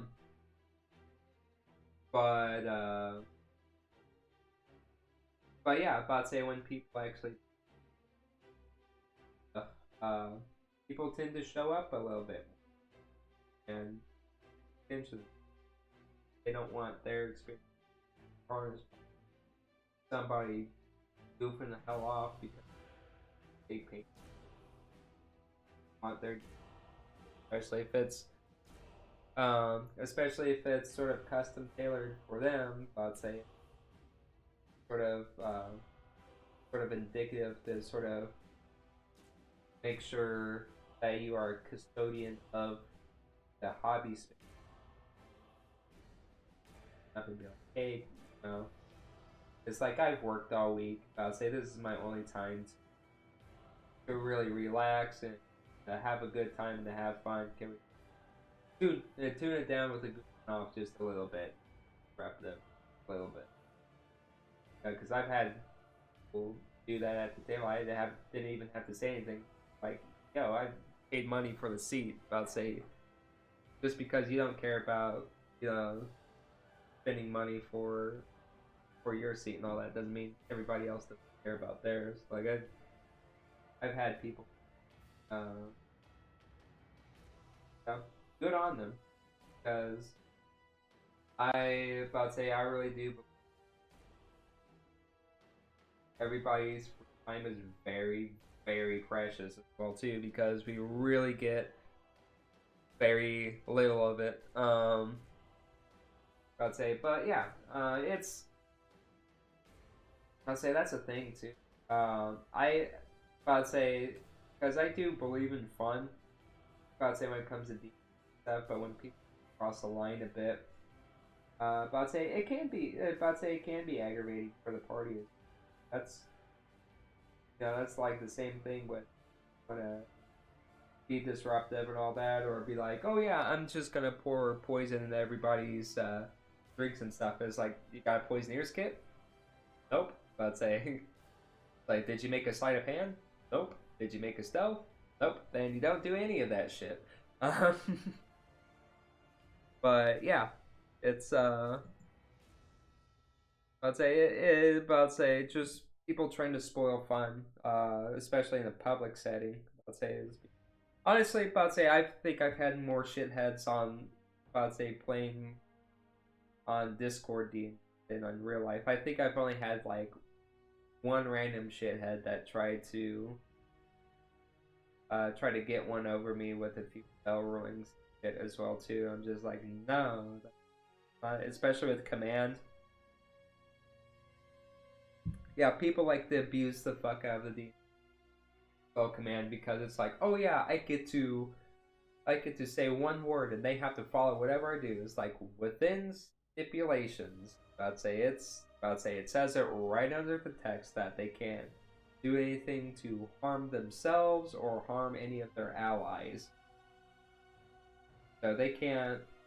You can't just say, you know, die or jump or kill or, you know, make them jump off a cliff or like. Because I literally show them in the book. I'm like, no, it does not do that. Not saying I don't need to argue. It's on something. Already clarified that it's right in my game. Not to be, you know, not to be that person. Like at the end of the day, it's like Rule 0 is there for a reason. Game, but mostly because, yeah, I'd say yeah, because I don't get that either. I'd say people who go their way to just fuck with party members and shit. If there is like a true ulterior motive that is story driven on why you either betray the party or somehow are pitted against the party in some way, whether it's secretive or whether it's through in-character conflict based on their background stories or where their political tensions lie in-game, like in-game political. But I'm about to say if that ends with making it interesting, well too. But because I've played villainous characters, I'd say I've played one of my first 5e characters was in Ravnica. It's a Guildmaster's Guide to Ravnica, which was half and half because I actually ran the first portion of Ravnica, and then on the second half I played it because I played a Rakdos clown called Taffy, and he's a goblin, and oh yeah, he did some villainous stuff, not necessarily to the party, because you know his superior. I don't know if you'd necessarily call them superiors, but the head clowns in charge were like, you need to do this stuff so we can initially cause more chaos. So he's like, yeah, I could see that. So he rose the ranks as in the Rakdos Guild as a Blood Witch eventually, and then really started to cause chaos by opening a planar bridge to Amonkhet and releasing the God Eternals and Nicobolus onto Ravnica and triggering the War of the Spark. So yeah, so we went sort of full circle into sort of a Avengers Affinity War story arc. But yeah, playing villainous characters like that because it was so from left field, and you build up to that. You don't just do it. It just isn't fun for anybody just to rail shit. Because I shut it down super fast. It's like, well, I'm gonna go off and do this. I was like, cool, you go off and do that. But everybody here is going to take turns doing their stuff in these groups over here because you're going off doing your own thing. That's how I do it, because I isolate the problem, and then it's like, okay, what are you doing? It's like, what is the purpose of you doing this? I'll say, here's are the consequences for what you're probably going to do, and here, with what resources are you pulling this all from? Because you're not going to get poison out of nowhere. You're just not. Like, oh, but I'm a criminal, I'm a rogue. That shit don't matter. You might have proficiency in the kit, that doesn't mean that you have the shit in the kit. Or even have the kit in the first place. I'd say assassins have proficiencies with a Poisoneer's kit, but do they have a Poisoneer's kit on them? On their stash? No. So therefore you don't fucking get it. So like, I'd say I blatantly just despise just uncooperative shit like because it just took so long to just try to get everybody else calmed down enough and like, what the hell is he doing? He's trying to do all this stuff. But some people do turn around and be like, okay, I can't do that. It's like, I might as well go into the party. go back to the party and do this, intermingle and play the role. Some people get very sourpussy about it, and I'm just like, as long as everybody else is having fun, but I'm not gonna let one person absolutely fucking ruin the experience for everybody. I'm just not gonna do that. I don't cater to that bullshit. Sorry. I'm like sort of going off on a tangent. But yeah, I'd say people just being shitty in general in the tabletop community. Also, people being shitty in the tabletop community as well too. People are saying that D&D is just, or tabletop is just or tabletop RPG is just dying because, quote unquote, Dungeons and Dragons is becoming less favorable for something because of the whole entire OGL fiasco and shit. I'm like, or it's the death of the golden age of TTRPGs, which couldn't be further from the truth at all. I'd say, especially just because Critical Role has stopped playing D&D, or I wouldn't say stopped playing D&D, but it has sort of more or less went into their own system through Matt Mercer's content creation. Because I'm not an avid Critical Role viewer at all, but I'd say, because I very sparsely watch highlight reels and shit, because some of the stuff's funny in there, cool, but I'm more of a person that plays and builds their own stuff rather than watch. But yeah, like I said, there is so many other options. Like Candle Obscura looks like an amazing fucking book. Like my local game store just posted like the book of it. I'm just like, oh my god, that looks so fucking cool. I'd say, and I think one of my roommates might be getting Candle Obscura. I don't know. I'll have to ask him because he has a whole bunch of Vox Machina and Mighty Nine stuff as well too. But there are a lot of systems out there that are a lot better than 5e. Like, the only good thing going for 5e is that it is extremely boiled down for absolutely new people that have never touched a set of dice, never touched the RPG, never ever touched the game at all, to just go in, go have fun with it. But it is horrendous for DMs. Like, you have so little options to really go off of, whether it's or like there are some lore books and stuff, but it really isn't much. There are.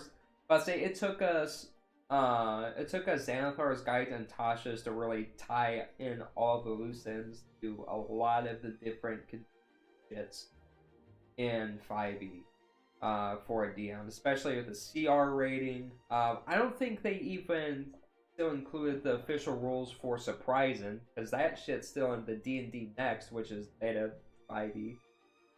I'd say they didn't even have the rules for surprise. They just said, it's just up to the DM who's surprised or not. But there was never a concise answer on that unless you went back to D&D Next and look at their rulings as well too. Because the biggest pitfall of a lot of the D&D content, especially around Ghost of Saltmarsh and I want to say Starfinder's not Starfinder. It's Spelljammer. Yeah, it's about to say Spelljammer. But I'll say within the realm of Spelljammer as well too, you have to have one module to run a completely different module that is still retail price. It's like, okay, cool. I spent a good chunk on the deluxe edition of Starfinder and the rules for the ship combat and ship maneuvering and everything else in there is in Ghost of Saltmarsh that barely has that shit in there in the first place. It has ships. It does have mechanics in there for that, but they're just dog shit. One of the best vehicle, like, seafaring adventure supplements I have ever bought out there is Captains and Cannons. That's on what's that, RPG drive-through or TTRPG drive-through. Um, Highly recommend it. It's Captains and Cannons. I'd say they have ships, they have crew actions, they have ship initiative, they have ship health, they have ship upgrades, they have encounters, they have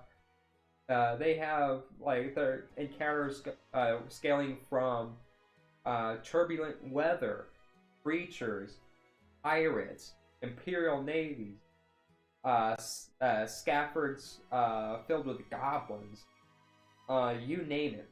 I'd say, and you have NPCs for your crew, I'd say, and they have their own actions that they can take on the crew turn or on the ship turns as well too. And there's just so much better fleshed out shit for 5e that is just like OGL rather than official. And the only thing really going for that is for 5e is that there is so much open source content to it, which is why I do not fucking get why they tried to pull this OGL shit. And trying to rug pull fucking every single content creator out. Because it was such a flagrantly flawed and just jarring decision. It's like, in what world do you think that is a good fucking decision? Yeah, I completely disagree with the sentiment that D&D is dying or going anywhere, or RPGs that has lost their golden age. I think it's the exact opposite, because fucking Hasbro's a bunch of idiots, like, bar none. It's absolutely appalling with half the shit that they try to pull and still try to pull.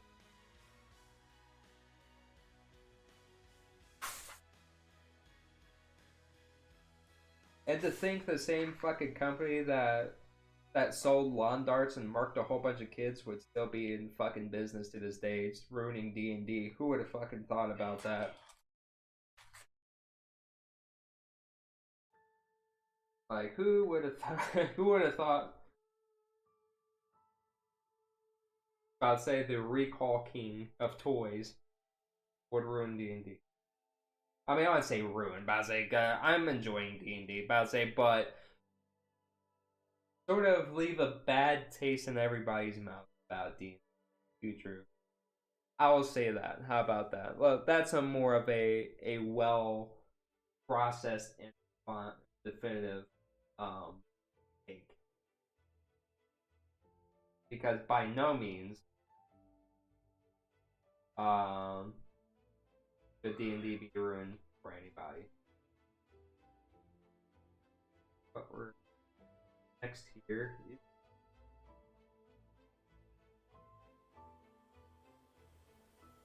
I think the seal is broken on this fucking bottle.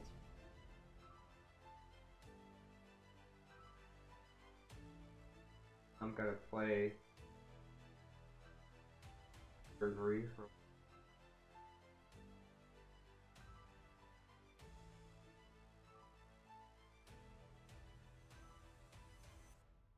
Follow got all fucking up. But yeah, like I said, like there's so many options for TTD RPGs that are just besides Dungeons and Dragons. It trust me, like I'm an avid Dungeons and Dragons player, but it's not the end all be all. About say if the game declines in any capacity at all, because guess what, if 6C or 5.5 or D&D 1, wherever the fuck that they're going to call it, sucks, guess what? It's going to be like 4E. Everybody's just going to play 3 and 3.5 for a while until the next edition comes out. There's a big whoop. Let's say people are going to play 5E forever, regardless of the new stupid bullshit that they have, because there's just so much 5E content. Even at the grocery store, in the magazine section, they had a random encounters for 5th edition, like, magazine booklet. Like, this shit's everywhere. Like, the 5e isn't good. Like, yeah, the game's dying and I'm seeing the shit at the grocery store. Yeah, it's really fucking dying. That's such a bad fucking take. Like, because I even see Phoebe Bain comment on that shit on Twitter, which she has some really awesome content as well. Right? About to say actually, her model about to say it actually inspired me to do a goblin model because I'm like, oh my god, that's fucking adorable. Like I need to make a goblin like right now. But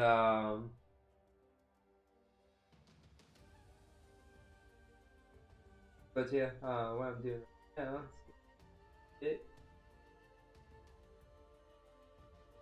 eyeballs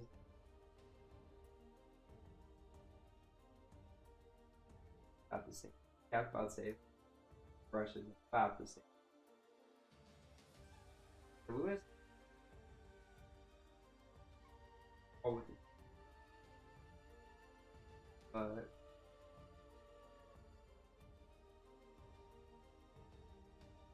fine.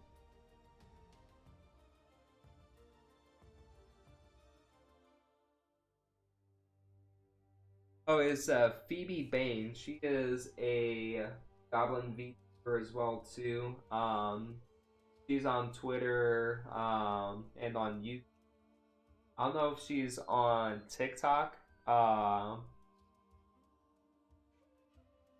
But yeah, about to say it's Phoebe Bain.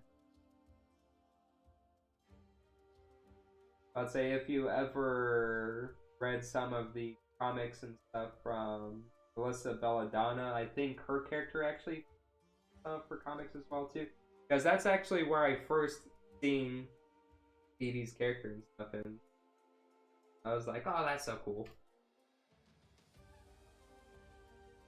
I'm also on her Discord as well too. I was like, oh yeah, but everybody's really fucking cool. Even though everybody mostly talks about Pathfinder and stuff, but it honestly makes me want to play Pathfinder.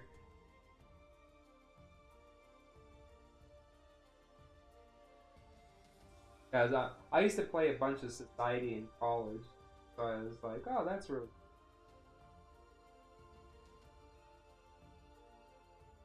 messed up on his idol. Well,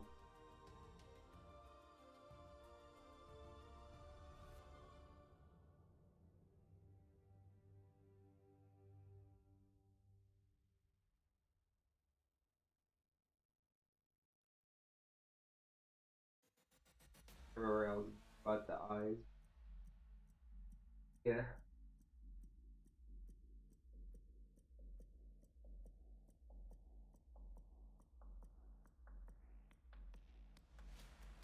that back up.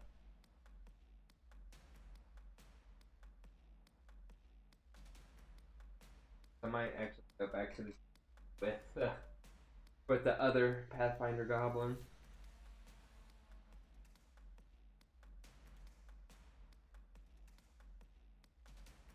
But yeah, but say I really feel like the Goblin beats really cool. Even though I feel like some of it's a little spread apart. Um, because you do have like because it feels like you do have like Goblin Island, and then you have like Twixie's and Twixie's Discord and Phoebe, even though they're sort of coalesced, so like a little bit different, but they have sort of different vibes to them. Good vibes, by the way. I'd say good vibes. They're just different. Um, because I feel like Twixie's is very like gung ho about supporting. I'd say very much supporting any Goblin creator out there. Phoebe's Discord is mostly for like supporting the arts and stuff as well too, because there's a bunch of people that are very creative on there and like post a lot of their stuff, and then a lot of people that do the art streams on there. There's a bunch of people that are helping each other create art as well too, giving tips and stuff, and just chatting in general. Um, so I guess what I'm saying is like each fill is like based on how each individual sort of interacts with their own stuff as well too. I'd say that, and Phoebe's community is much more tabletop, like more hardcore tabletop oriented as well too, and like her content is a lot more informative stuff as well. I'd say, and I think one of her last streams as well too, really cool. She was teaching a bunch of people to play Pathfinder, which I find that was like a really fun stream to watch as well. Oh yeah, about to say like I feel like it's yeah, about to say Phoebe's like the last few times I've been on there, about to say I've been talking about like a lot of the arts and stuff as well too. Because I feel like Twixie's is a little bit more memey, but Phoebe's is a lot more like, hey, we're talking about this today, and then everybody's like, oh, cool, you know, here's this and here's this, and sort of getting into the nitty gritty and just, I would say, a little bit more info dumpy, for like people about their passions and stuff as well too. That's what I'm sort of kind of saying. But we meme around and stuff in there too. I find myself talking in there a lot more because I'm I'm an info dumpaholic, and I like to joke around and stuff too, and you know I feel at home with the goblin community in general, but I spend a lot of time there because I feel like I gel with people there naturally more because I feel like people talk there a little bit more and I can hold the conversation more there. It's not an offense to anybody else's Discord or anything at all. I'd say it's just the way that I feel personally, and yeah, I'd say I had a good time with it. I'd say, and I have a good time basically just anywhere at all. Like, huh. I'd say as long as I get to chill and hang out, I'd say yeah. No, not gonna bother me for a bit.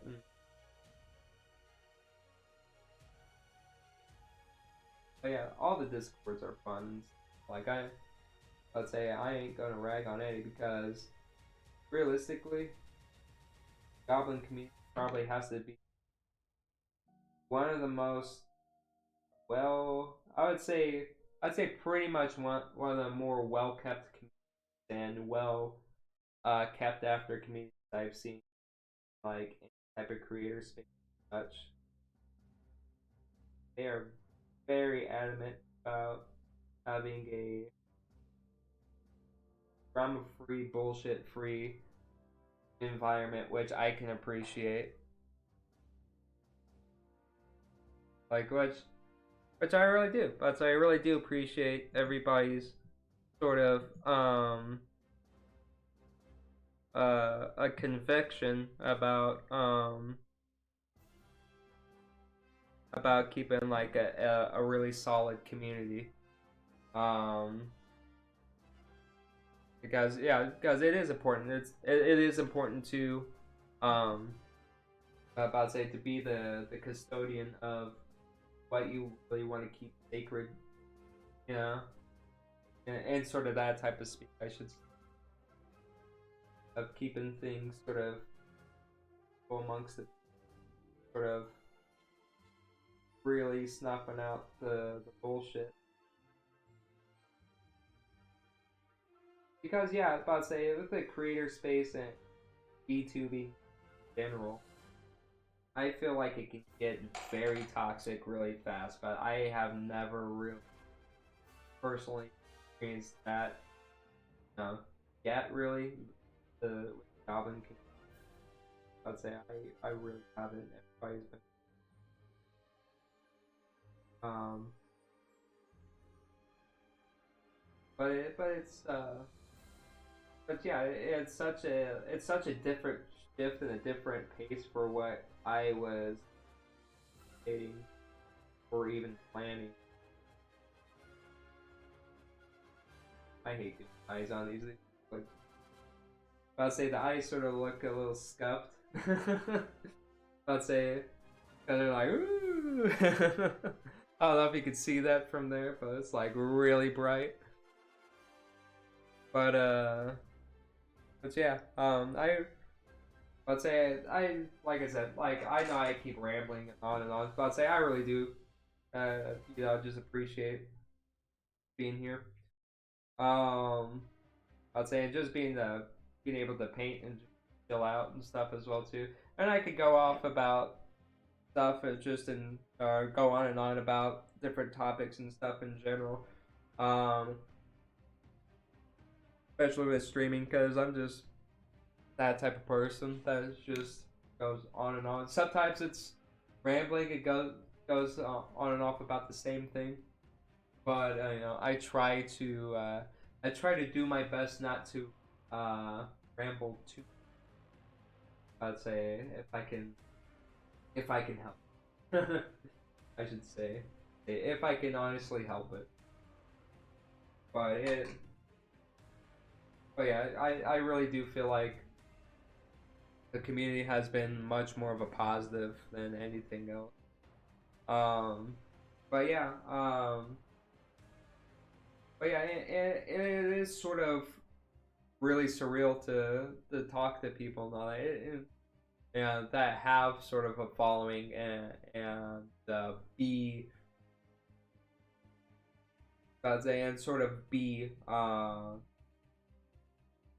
sort of like I wouldn't say the same caliber, but sort of seen as sort of more equal to somebody that is another content creator as well.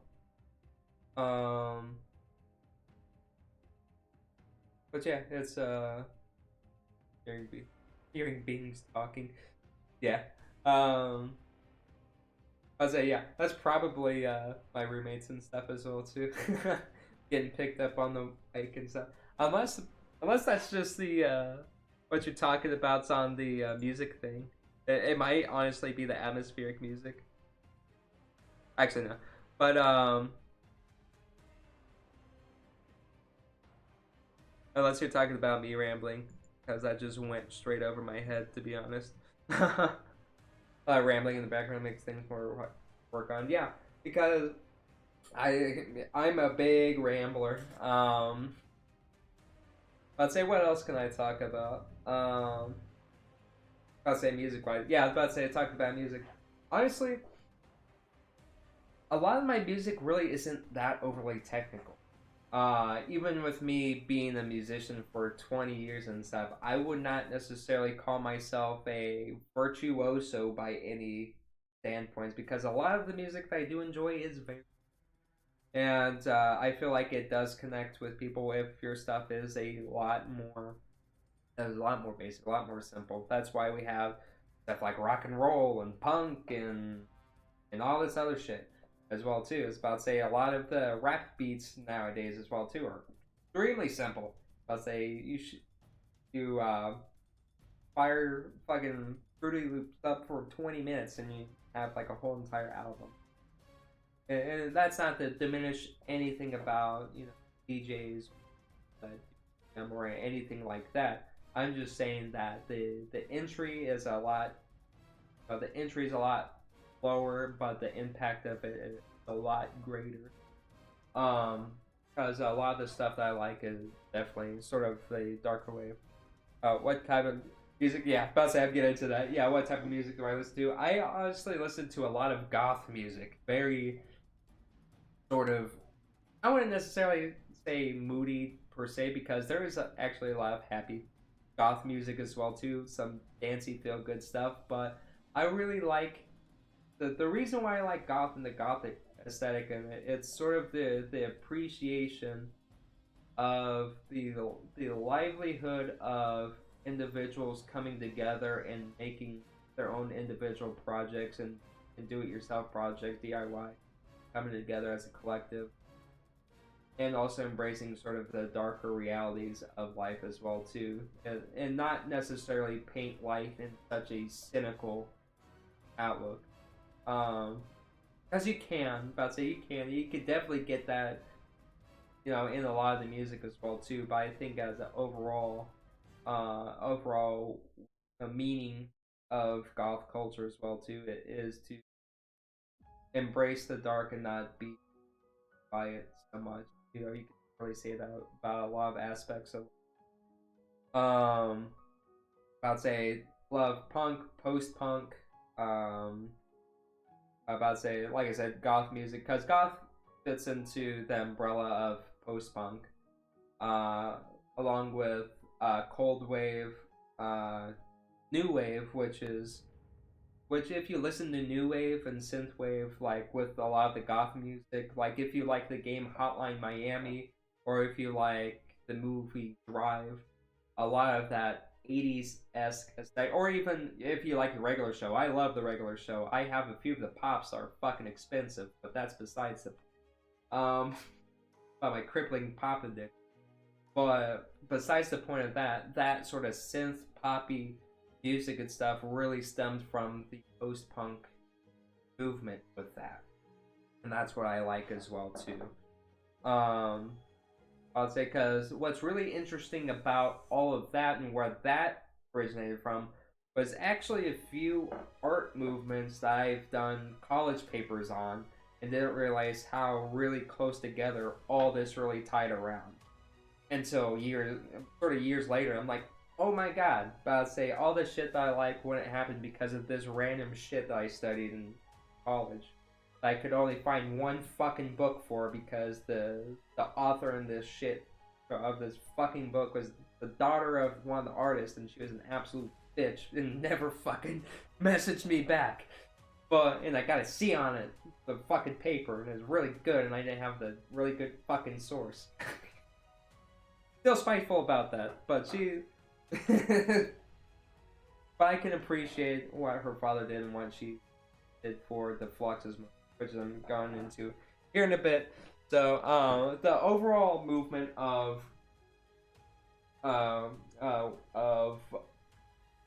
post-punk and goth music stems way back in the in like the 1910s, 1920s, like, or World War. The First World War is really going on, and people are they're like, all the artists and stuff are being very anti-war.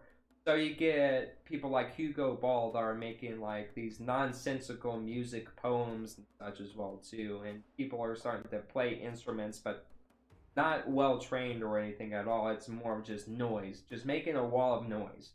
And that's what Dada was. It was just this noise, it was this incomprehensible feeling of confusion, and sometimes even dread, and very anti-elitism, especially with art.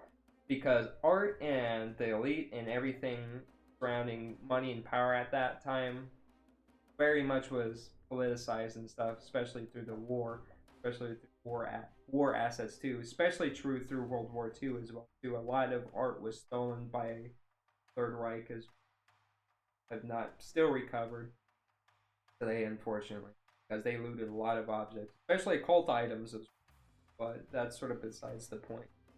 But we go later on from Dada into a movement called Fluxus with George Brecht in New York, which he, along with a few other people in Europe as well too, once he traveled over to Europe and interact with Bauhaus, which is also the name of a prominent punk band as well too, which we'll come to later.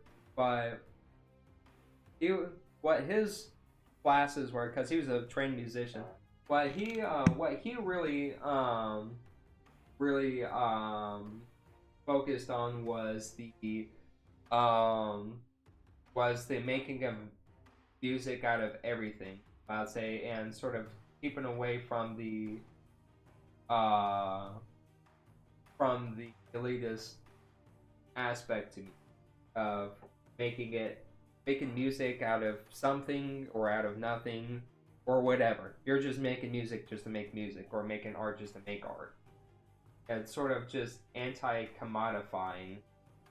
Well, I wouldn't say necessarily anti-commodifying, but really just sort of getting into that sort of breaking the barrier of creating music to not fit elitist needs. That's the whole entire point of Music Concrete, and that's where you get a lot of people experimenting with synths, with electronic music, with a lot of different music styles and stuff as well too, which Concrete will eventually became punk, which eventually became industrial, because industrial is really fucking old. Like, it is like around like the 50s, 60s and all that, because people were pre-recording like the most horrendous fucking noises that you could think imaginable, and just putting them on blast and shit, and just constant repeat, and having this all droning wall of noise and shit. So that eventually, Music Concrete turned into punk music, which still relevant today. I'd say definitely anti-conformist, very DIY. Ripped up jackets, self-made band T-shirts and stuff, which also that was a big thing with Music Concrete and Fluxes as well too. Is you're recreating something over and over and over again until it almost means nothing. You're diminishing the value of something so much that it almost becomes nothing. Like NFTs and Bitcoin.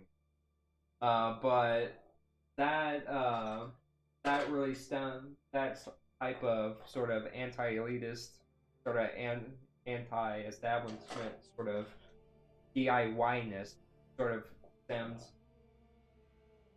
goth, which is very very DIY, which is very very heavily reverb guitars and stuff. I'd say often electronic drums as well too on later bands as well too, but it's very simple, very droning, very emotional. Mostly dance related as well. I'd say, and even the goth sort of post punk umbrella sort of split into many different things, because you have death rock, you have goth rock, you have dark synth, cold wave, all this other blanketed shit under, which eventually stems into stuff like Typo Negative and the Deftones and Him and all this other stuff as well too. So yeah, that was my rambling about music for a little bit. The reason why I like it, because I really do enjoy sort of the more emotional side to music as well. Also really like the band Health that did the for Max Payne 3. I actually really do enjoy that game quite a bit. Even though I have never personally fully played that game before, I've watched so much gameplay, I've watched so much lore breakdown of that, and it is, even though for it having the most horrendous themes there, sort of humanly possible and all that, I feel like it is a wonderful story about somebody that is so detached from reality, that thinks of themselves so far from redemption, no matter where they go and all that, and sort of reclaiming that humanity themselves, no matter how far in sort of the depths of all that thing. Which I could totally fucking gel with a lot of the stuff that I went through for a few years and stuff. I'm not going to woe is me boo-hoo aspects of it, but I'm just saying, I relate to music a lot more than probably what people really give to. There's a Max Payne 3. I'd say, which I'm surprised that hasn't gotten a lot of traction, a lot more based on, unfortunately, the voice actor for Max Payne passing away, which I was like, man, that's just the icing of the cake. Fucking, yeah, about to say, such a good ass game series.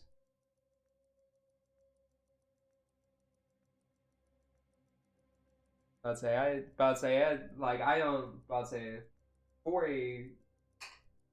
for a shooter like that, I'd say, especially doing a lot of the technical shit at that time for PS1, I'd say it was an amazing game, and the acting, the overall aesthetic of the game itself was phenomenal.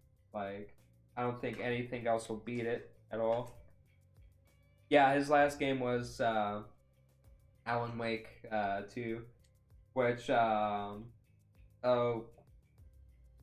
I forgot what his goddamn, but the original actor, the physical actor for Max Payne, I'd say, was voiced by the original voice for Max Payne.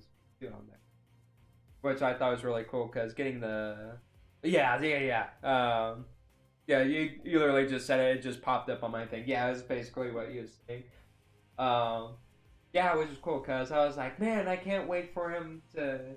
Like, I really do hope that he can at least get some more lines in for the Max Payne remake, eventually. But sadly, that's going to be the. But which is also why I really think that talent or like the people that made the game should always stick to their original talent because the fans love them, and guess what, that is their work. That nobody else should be fucking touching that. That's like um that was like with what is it, Team Fortress, yeah, I was about to say Team Fortress 2, for one of their newest updates. They only had one guy doing all the voices for the original mercenaries and yeah, and I love that game. I played that game for years. I've been playing that game since, I'd say, well, before 2011, because I had another account before then, but I lost that, so I had to make a new Steam. But I've been playing that game for a very long time, and with Brian May passing away, what was his name? Rick May, not Brian May, not Brian May from Queen, Jesus, but Rick May from the original cast, and he played was it Pep O'Hare from Star Fox as well too. Um, I'd say like they gotta realize these people only have so much fucking time. I'd say they're getting older, and the fans love them. I'd say and I'd say they should really hallmark these people and give these people work still instead of going through a whole nother cheap fucking option. Because that's just, in my opinion, that's an assault. That's an insult to the fucking fans' intelligence, in my opinion. Because some people are like, "Oh, cool, we got new voice lines and shit for the new game mode and shit." But I'm like, okay, but at what cost? Like, you're not getting anything more from the original voice actors. Because I can understand if they're busy and all that too, but with a lot of the fan service that Gary Schultz and the rest of the crew have, through the recent videos on some of the TFTuber space as well too, I was about to say, you could not tell me that you could not have picked up the phone, called any of the original talent for Team Fortress 2 and got them to do more voice lines. I very much fucking doubt that. Like that is my pet peeve. That's like on the cusp of like using AI art at that fucking point. It's like you're gonna use somebody else that is probably cheaper and does more of the voice and shit, which I understand why. Like it's cost effective and shit, but it's like, you know, you have the original guys out there still looking for work and shit. Like, what the hell's the matter with you? In my opinion, like that's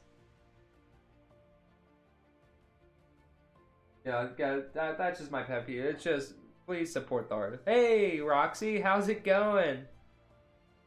Like, I'm painting minis somewhat on stream. Like, it's very hard because the corneas are getting burnt out of my eyeballs from the amount of lights to try to light this up, and I'm not wearing my glasses either.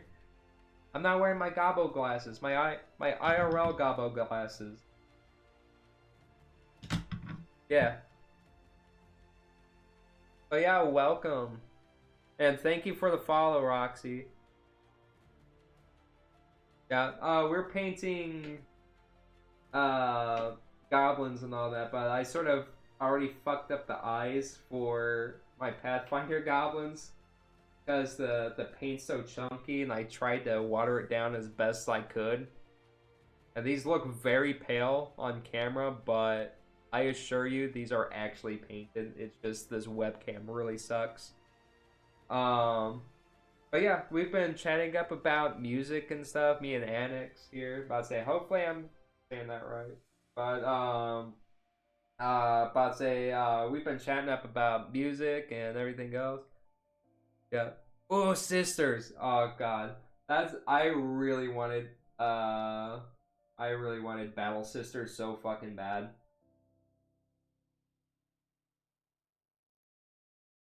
Make some fucking that you should just I'll say you should just keep spam posting that in the Twitter space for the 40K space just to piss off more chuds. Be like, more female fucking people in goddamn 40K. Because I find that funnier than shit.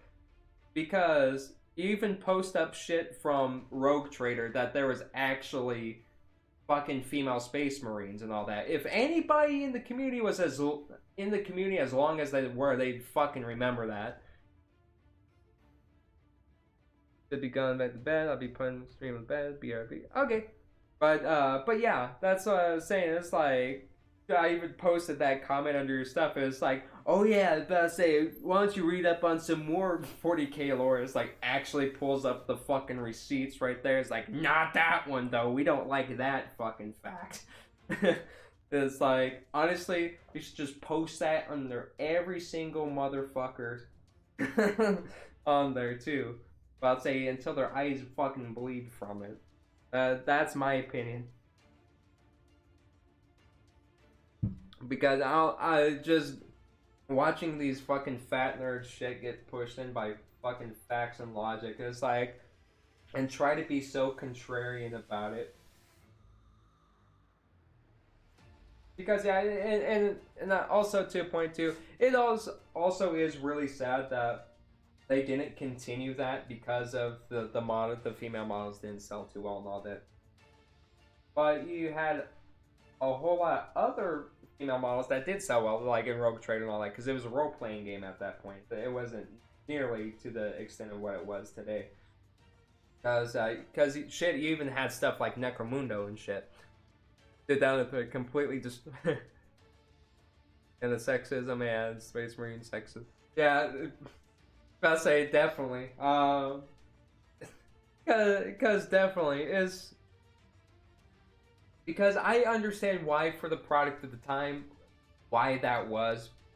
Because I'm not excusing it, but I do understand why the sexism happened and shit as well too. Because you're thinking of people at that time and shit, especially going into like first edition and shit as well too, like early '90s and 2000s shit. You got shit like Starship Troopers and Predator and people like fucking Rambo and shit. Yeah, about to say they want to get more like gung ho fucking people that like to shoot shit and all that and blah and fucking blood and guts everywhere. More people like that. Not to say that female players didn't enjoy that at all. It's like fuck, my mom enjoys Rambo. Shit, goddamn, loves Sylvester Stallone and Bruce Willis and shit. I say my mother has had a thing for Bruce Willis for a long ass time and shit. But what I'm saying is, for the excuse that was like it was just of its time and shit that I see in a lot of the clinging to something rooted in sexism. Yeah, definitely. I'll say it is. But I'd say it is inherently different than in-world sexism. Yeah, but I'd say sorry, I was trying to read that twice in there. I don't know why I'm trying to read it on my monitor when I just bought a fucking tablet that's right here. But hey, welcome, Manic. But yeah, clinging to something that is IRL versus like in-game and shit as well too. And here's the thing too. People are like, don't put politics into our RPG/war game that is solely based upon propaganda and politics. I'm like, you fucking choose something. Fucking choose something that isn't politically coded and choose something. I dare you. I fucking point it out. Point it out for me. Like I dare you to point it out for me. What are you gonna play? Fucking Paranoia? That shit's fucking filled with that too. And sorry to go off on a tangent about that and being really loud about that. It's like,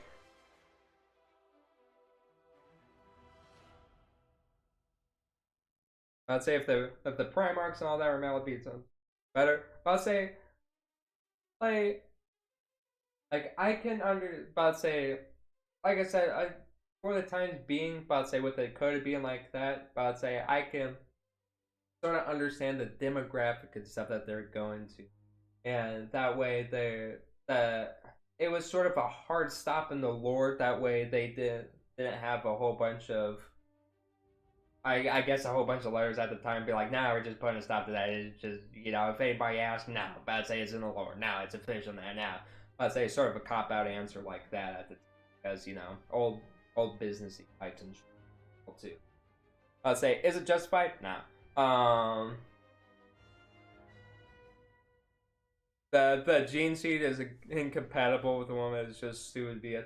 Yeah, but I I love that fucking take so much though, because it's just like, yeah, the seed not meant for woman.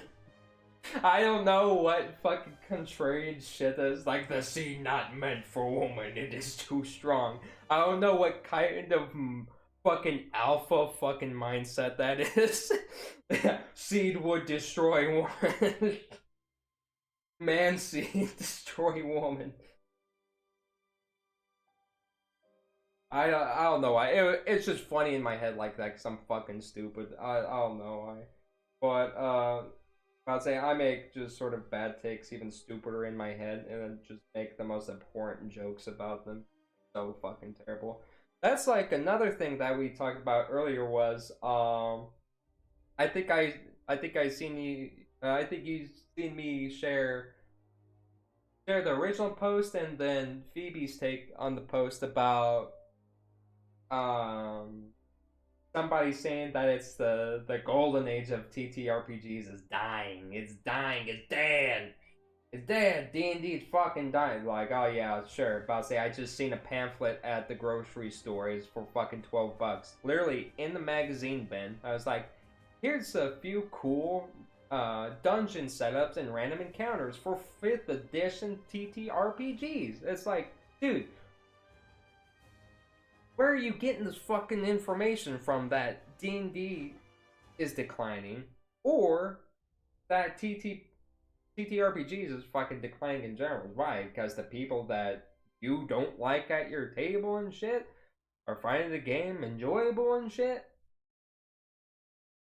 Like, I thought we were fucking adults here and shit. It's like, oh, just because people from A group want to play this game that I enjoy at their table that is like 1,000 miles away, that's a fucking global problem. Holy shit, get over yourself. Oh yeah, and I'm sorry going on a tangent. But I'll say, and I just got your message on here too. I'm just like, okay, so about being more positive side. Did you see the repost of the homebrew Daughters of Scotty? Yes, I did see that. I actually saw that on Facebook as well too. What's really funny, I did not realize how light years behind Facebook and YouTube were compared to Twitter or even Blue Sky at that point, or shit, even Discord. Like, I will see shit that I've seen like 2 weeks ago finally pop up in like Tiamat's Tavern or some shit like that. Even though Tiamat's Tavern, like, to be honest, it's my second time back at there because they did a whole bunch of stupid shit where they were banning a lot of people's comments based on trans rights and stuff, or having characters with pronouns and shit. There was a mod doing that, and people were leaving in fucking droves because of that. But they sort of corrected that issue as well too. Um, but yeah, it's like I see that shit. I'm about to say, I see like shit that's just like light years behind. It's just like, oh yeah, here's this random Melissa Belladonna post that was that was fucking, made earlier in the week and all that, and it just finally made the team or onto D&D High Rollers or whatever else, because there's a few like big groups now too. Occasionally check in Mastodon and Tumblr. I don't know why when you said Mastodon, I thought of the band. It was like, What do Mastodon have to say about that? What does the band Mastodon has to say about this shit? Honestly, they play a lot of Magic the Gathering, and I think they did a song for not Brothers War, but for Kaldheim. Whenever that got released, whenever they did the heavy metal alternate arts, they were one of the guest musical artists for that as well. But I like their album, Fediverse. Yeah, what's their album that has a bunch of good shit? I can't think of the album by now. It has like Curse of the Sultan, Steam Breather, Tear Drinker, Motherload, I forgot what else, and then their other album that was it was it oh fuck, it was with the whale and shit on it. I know the cover of the art and shit as well too. Yeah, Motherload's really good. I'd say Tear Drinker makes me emotional as fuck. I'd say because that is a very self-reflective song with the artist as well too, and I can definitely feel that about sort of dealing with past stuff and then like somebody not being there and sort of making amends and sort of having to deal with that.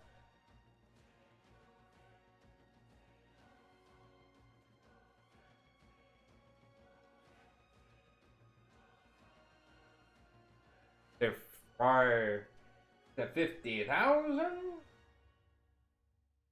50,000 what? I don't know what this 50,000.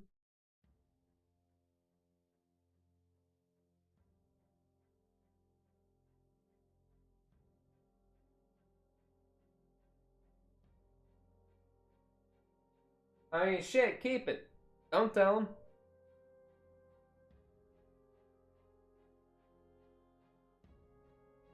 If I can keep that shit.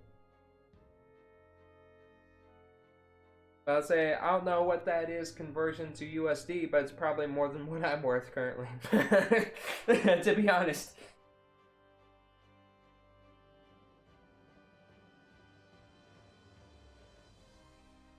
Yeah, and I'm sorry that I'm having you all stare at like a blank fucking table for a bit. I've been painting off screen for a long time. Yeah, sure, if I'd say you could explain it.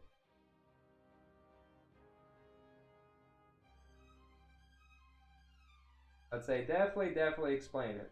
Because I'm just vibing right now and trying not to fuck up any more of my minis.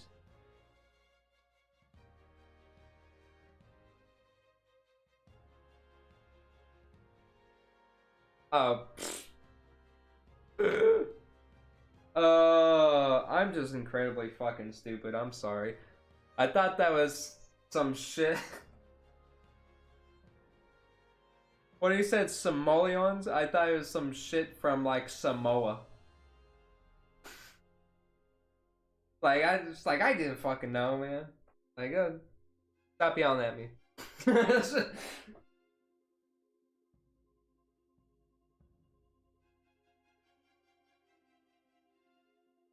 I say, I don't know. I'm learning.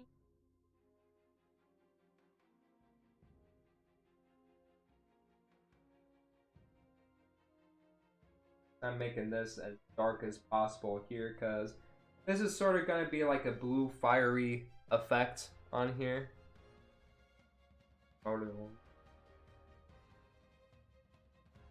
I mean, it's probably worth more than fucking Dogecoin. Fight that fucking Elon, you ruined goddamn Twitter's fucking logo and shit. Big forehead having ass.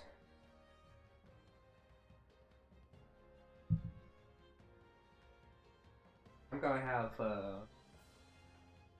a Vienna sausage real fast. I'm hungry. Yeah, I would say true. Very true. A lot of mine is as well too, especially going back to health and the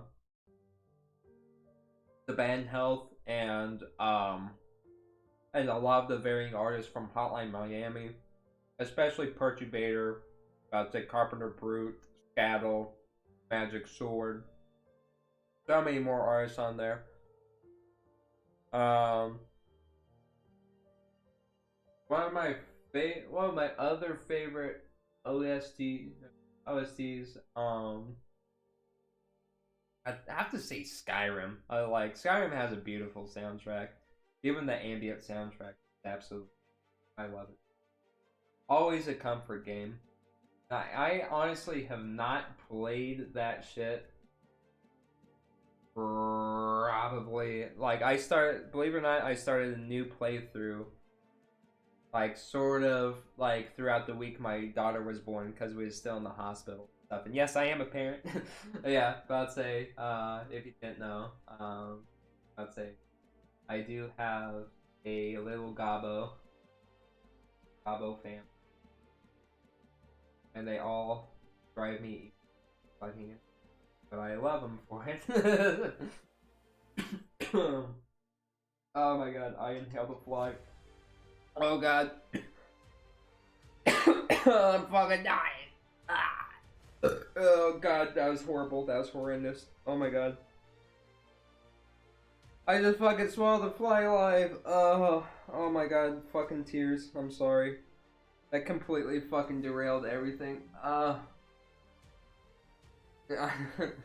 about to say that's it. About to say I'm dying. No, I'm just kidding. But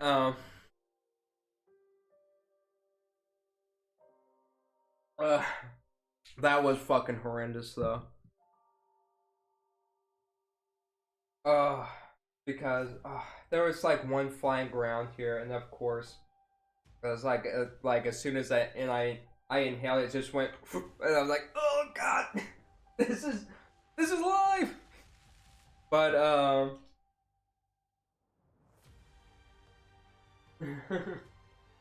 yeah, sorry to derail shit with that. That was low key really funny. Nearly die on stream. I knew it would happen. Either it was going to happen with the soda, it was going to happen with my snack. I did not anticipate the fucking fly. I'd say fucking Jeff Goldblum. God damn it. It's a fucking wiener. And a sausage, not sponsored. Goblins love wieners, by the way. That is a hard proven fact.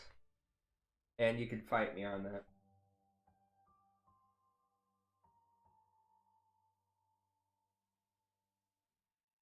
Let's start on some little bit of dry brushing on that. Oh my god. Okay.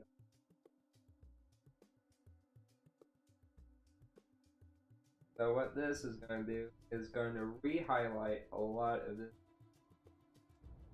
lighter texture, because I'm going to probably hit this up with a little bit of white as well too.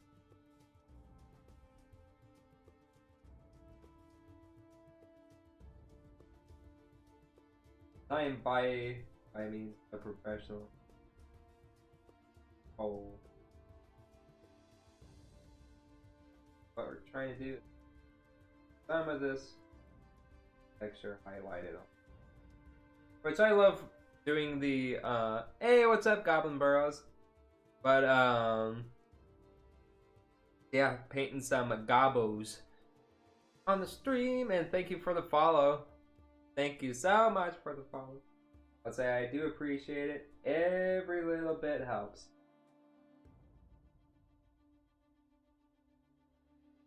Yeah, because we're painting, because we're sort of going on different stuff as well too.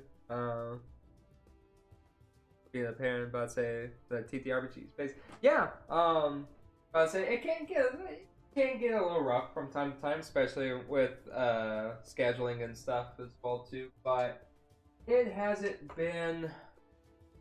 I'd say it. What was it? What the fuck was I just saying? Gee, ADHD. But I'd say this scheduling and all that. might be a little, has been like a little tough and all that, but it hasn't been bad. And everybody gets to see my daughter every once in a while, and she is literally the little goblin.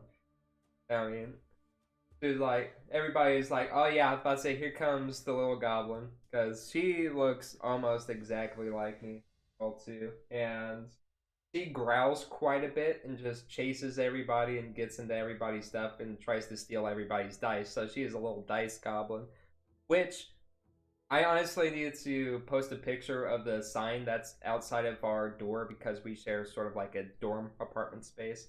But it says, "Beware, little goblins live here." I was just like, "That's oh my god!" But I'd say I love it so much. It's like a little Halloween towel. But about to say we also have like a giant stuffed D20 we got got from a convention as well too. She loves that. And I can't mention the other thing that we do because that would dox the shit out of me. But I all I can say is it's really cool. I'd say it's a special place that we go to that is okay. Without going into too much detail, it's a very cool place that's D&D related that we enjoy going to every once in a while. I'll say that. But I'll say because if I do mention anything else outside of that, 9 times out of 10 everybody's gonna know what the fuck is it. I don't know. It might be a local area thing, but people usually come from all over this. But this very specific thing. But it's obviously Gary Gygax's Frozen Head. Played the soccer with it, but no, it's not that. What else do we want to do with this? Because these guys here, about to say there isn't too much to do. I sort of want to focus on the spellcaster because I'm getting a little bit more inspired by it. And I'm just trying to think what would look a little better with the purple. I'd say I'm thinking about say what I'm really thinking is something that sort of coalesces with the blue of the let's say the blue of this spectral fire right here. I'd say and the purple. I think we could go with sort of like an in-between complementary color of like of probably like an orange or something like a light. Very, even though it's probably gonna be harder to cover up the little purple spot right there, but that's fine. I'd say we're having a blast. Having a blast. But yeah, it's been fun so far. Like shit, like I love just chilling, talking. I'd say it's one of my favorite things to do is non-stop fucking talking. Like this ain't orange. That's not the one.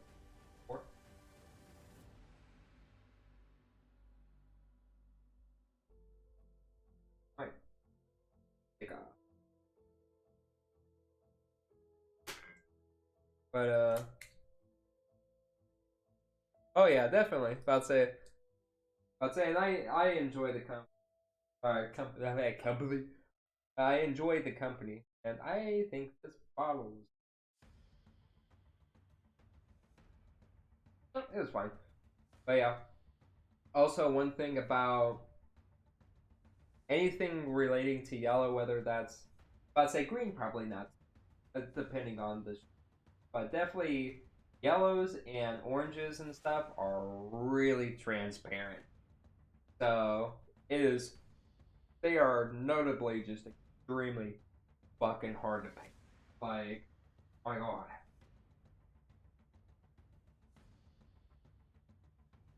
So honestly, I probably won't even. I'd say because with it being white, anyways, I'd say let me.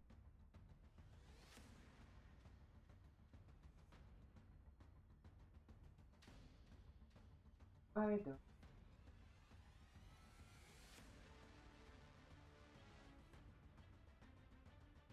Oh no, that's not.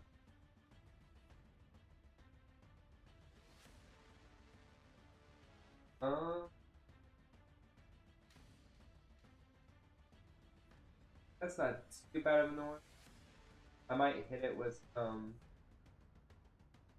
maybe a little bit of yellow on top, knock it down. Now that I'm really what it's doing, it's a little bit darker, but no, with it getting into the stuff, I'm not. I'm actually not knocking it right now.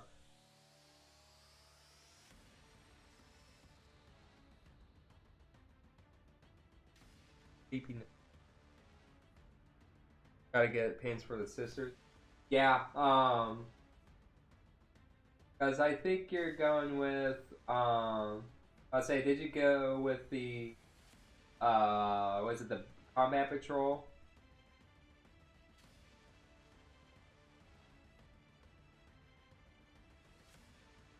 Yep, you have a good one, Annex.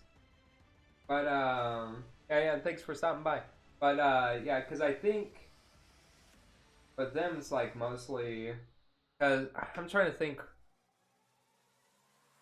what's all in the box for that. Because that was one of the box. I know you get an impulsor. I don't know if you get cherubs or not. I know you get a few seraphim, and oh my god, yeah. See, but that was too expensive for me. The base squad, hey, you know, there's nothing against that at all. I literally had to buy the fucking the Space Marine whatchamacallit, one of the oh yeah, combat patrols. Yeah, I was about to say the Space Marine combat patrols on like payment plans, dude. Like it's literally to anybody's budget, and most people that I know just buy it to just build the models and shit. Which also, okay, so the comment that also got me on something else that you posted as well too. It's like, oh yeah, about to say all these really inclusive people. It's like, yeah, welcome, I guess, but you know, let's say if you want to learn the game anytime, be my guest. I'm like, bruh, do you know how many people actually just build and paint the minis and not play the fucking games at all?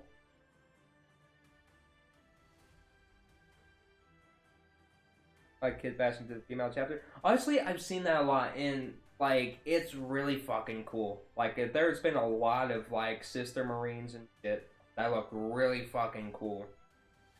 And honestly, to be fair, you can actually make your own successor chapters and everything else in it, as long as it follows the rule guides of the base marines. That's been a thing since like what fucking eighth, 7th edition. So you could do whatever the fuck you want with the Marines and shit. You can make bright pink, rainbow. You can paint up the trans pride flag and just fucking annihilate a whole bunch of Xenos and shit. Doesn't matter as long as they fit within the a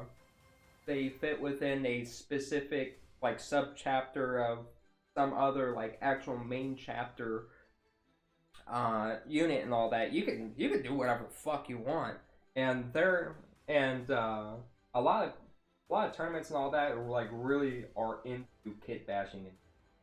Like I think I've seen one army that was imperialized goblins, which was my favorite fucking, like it wasn't traitor guard, it was straight up like infantry, but they were goblins. They were goblins trained to be like to serve the emperor, even though that'd be pure fucking heresy and shit. But you know, Rubik Gallman's a fucking based motherfucker, and he's gonna use any stop to stop like the throes of chaos in the universe from tearing itself apart. Even though I really like World Eaters and they're really cool, and it's fucking skulls for the skull throne. but yeah, and Primaris altering in a huge way. Yeah, about to say the Primaris Marine. Yeah, the Primaris Marines is the reason why I'm saying along like the gene seed blah blah blah is like, if the gene seed could not be manipulated in any way by any foreign fucking entity at all, we wouldn't have the Blood Angels, we wouldn't have the Space Wolves. Shit, we probably wouldn't even have Dark Angels or we're about to say, or anything like that. We wouldn't. If you couldn't manipulate the gene seed in any way, why is there so many successor chapters? Why is there so many chapters of Space Marines? Why the fuck are we having a whole entire interplanetary conflict? I'd say are just gonna just ignore the whole entire fucking horse heresy and shit and just you know, or even hey, even better than that, but saying that, you know, other Marines and shit can't be manipulated by any other way or any other thing, about say off of their takes and shit.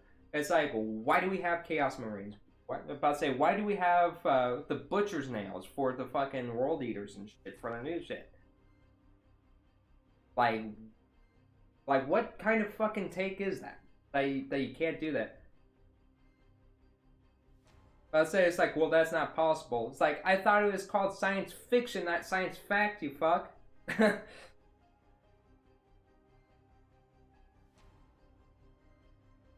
Like, it does not make sense to me. Like, half of these horrible fucking takes.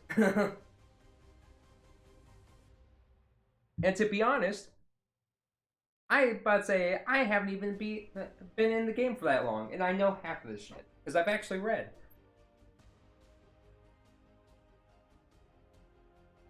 I'd say MMO. Yeah, exactly.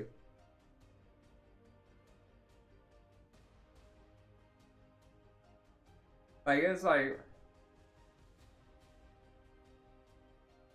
what?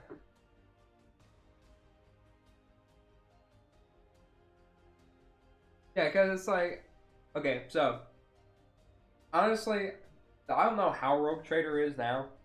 I'd say, but honestly, they should have the other sister legions in there as well too, because I feel like that'd be cool as fuck as well too. And plus, you could either be like, you could be a whole bunch of other things. You could even be you could even be a smuggler for the Empire and shit as well too. It's like there are so many other things that are so self-contradictory in 40K, and it's pretty much supposed to be that way as well too. Because a lot of the lore and a lot of what is said and what goes down in the 40K universe is always from the perspective of one side or the other. It's never concrete. You're never going to get it from one reliable source. It's like, yeah, you might get this quote or something from a Space Marine, but they've been indoctrinated through a system that has been oppressed over them for years as a normal civilian, hundreds and thousands of years before they became a Space Marine.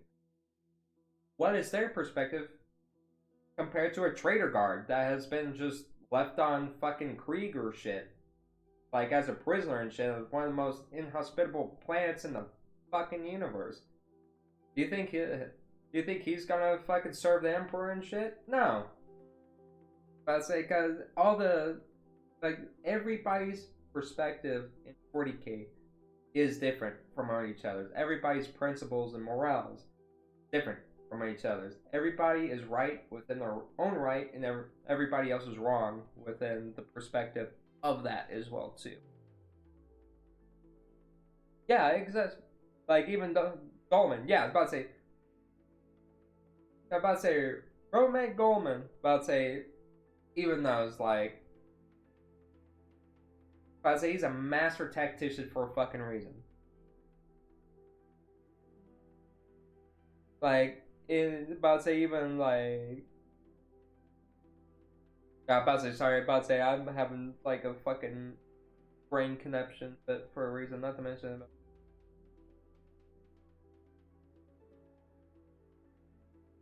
Yeah, about to say even the writer of the Codex doesn't have all the answers, and that should be saying something. But it's because that's the Codex for the pre-indoctrinated Marine brothers and sons of the emperor. But say from its perspective, from the perspective of the Marines, whether or not that sort of dictates to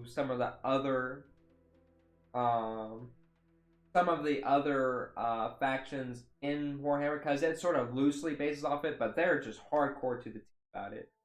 I'd say I don't know if necessarily like you say like Imperial Guard or I want to say oh what else? Because there's the Guardsmen, Guards, Craig, um, I'd say Sisters. I don't know if they necessarily are sort of hell bent about the Codex necessarily itself, like a Marine would be, um, because there are certain stipulations a lot of that seem to be sort of bent and skewed in certain ways as well. Because obviously Marines held to such a higher standard, but then again, it's like humanity itself is like sort of put itself on a higher pedestal just in general because I burned all that shit, but sort of as a base citizen, just like not necessarily rebelling and being a good citizen.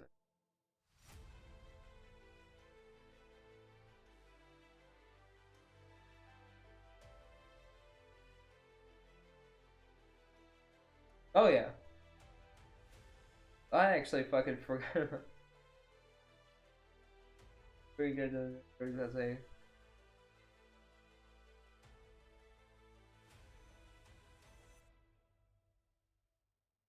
Yeah, because it's all about information. Information is key, even if it's from like the most horrendous source and all that too. Because yeah, Goldman even kept shit secret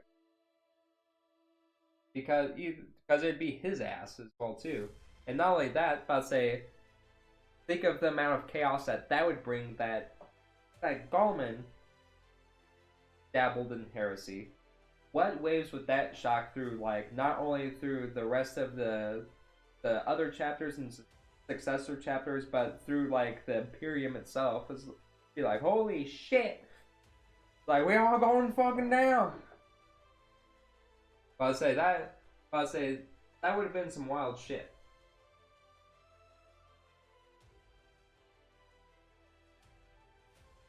But like I said, like we said, but it's fucking um, master tactic for a reason. Check this real fast.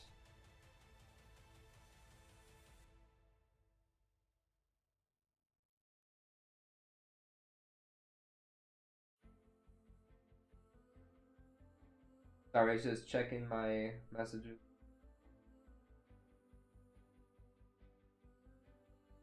Alright, so. But yeah, it's like.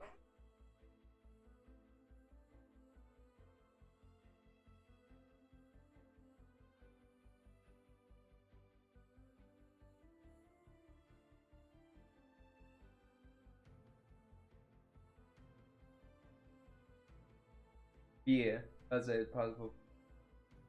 Um,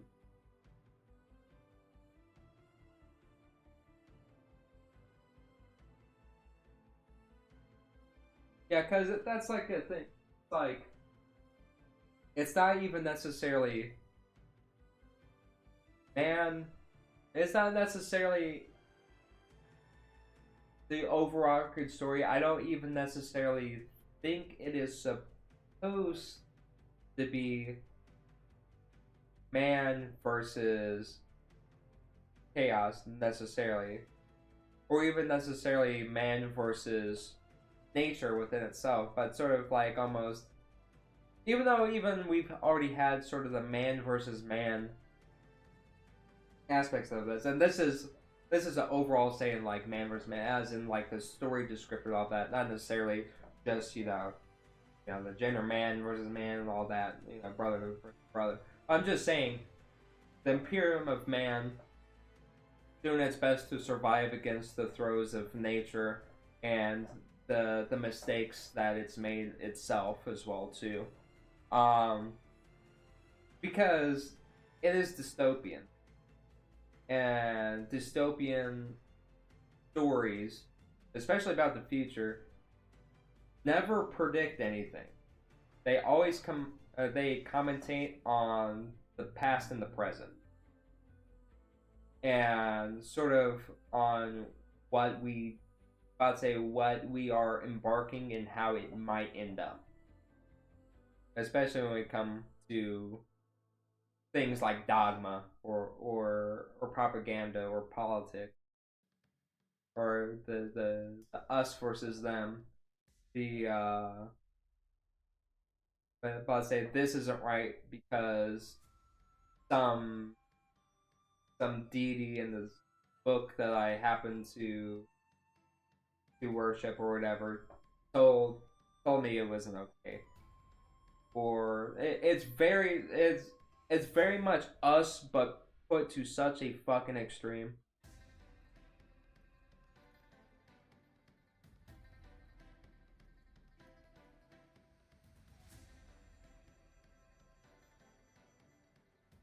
Yeah, I'm about to say I think the vagueness is what really what is what really brings it home because the future is uncertain. The But say we don't know where the war is gonna be headed to. And and the thing is too, it's like what if Games Workshop was like, the end, that's it, park's closed. I'll tell you, should have seen the sign up front. you know that, that would absolutely deflate 40K.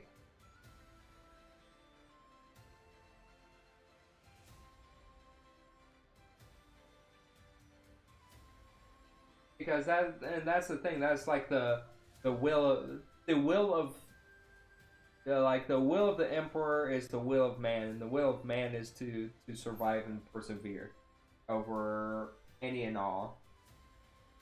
That's sort of the overall thing too. Honestly, a really good thing to compare that to is not only Starship Troopers, the movie, but also the book as well too, because a very good point about that is their use of propaganda. Sorry, I'm trying to paint as best as I can on camera. That's happened mostly. Sort of chilling off of camera, but that's fine.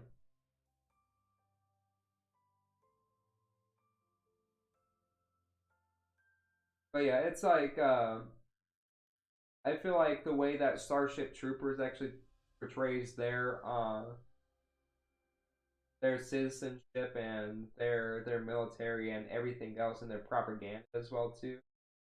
Very, very 40K. If you want 40K the movie, that's basically it. I would say that'd be absolutely it, but it'd be your closest thing.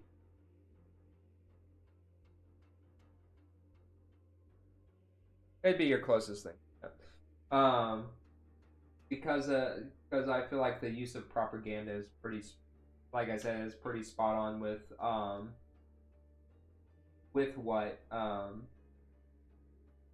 40K was probably going for. Because Starship Troopers is actually novel. The power armor and shit's just so fucking cool. Box art.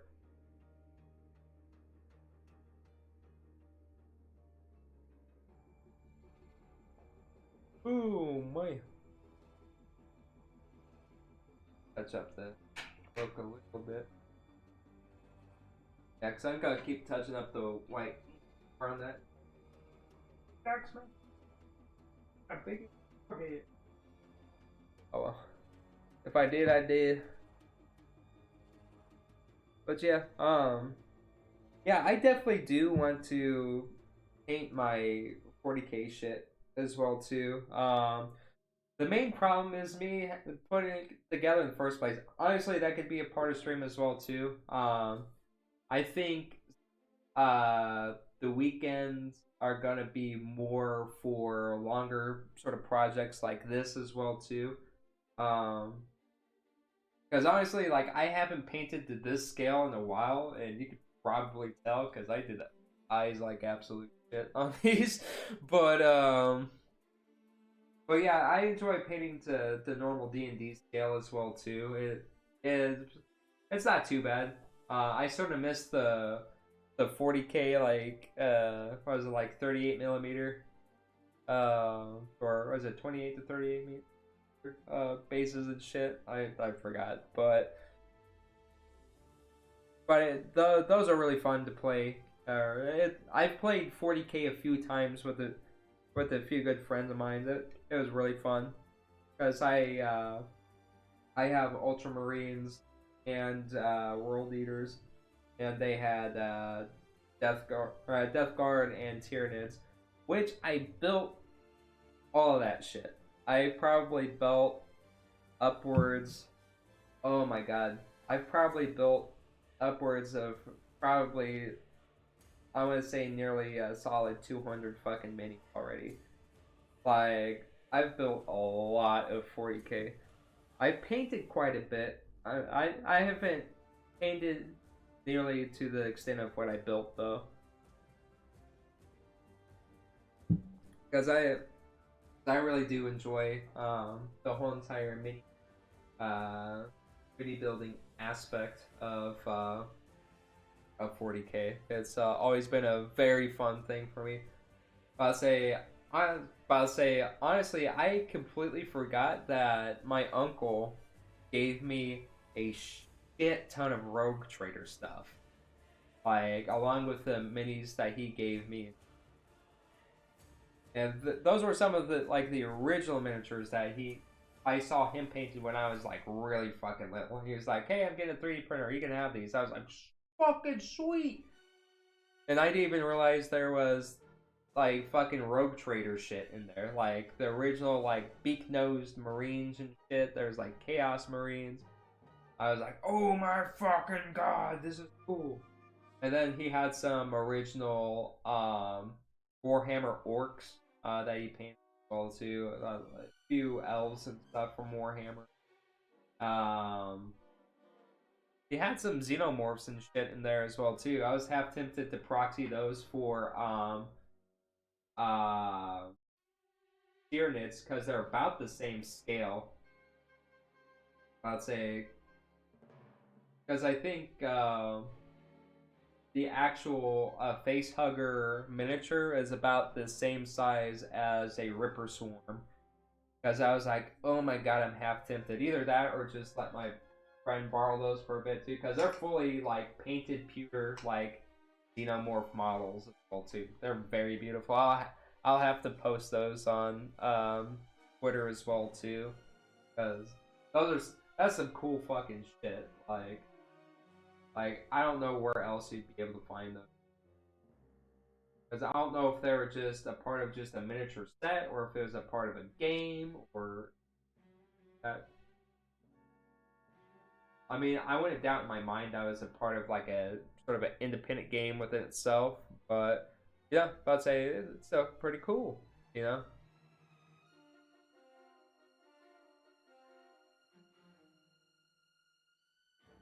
Yeah, I'm trying to get this on.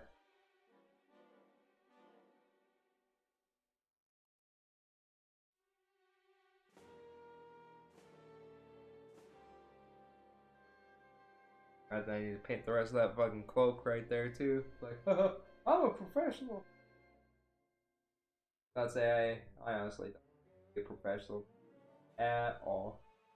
I just enjoy painting. I just like the act of doing.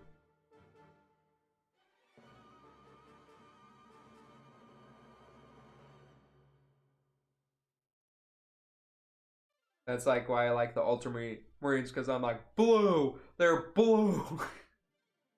Just blue!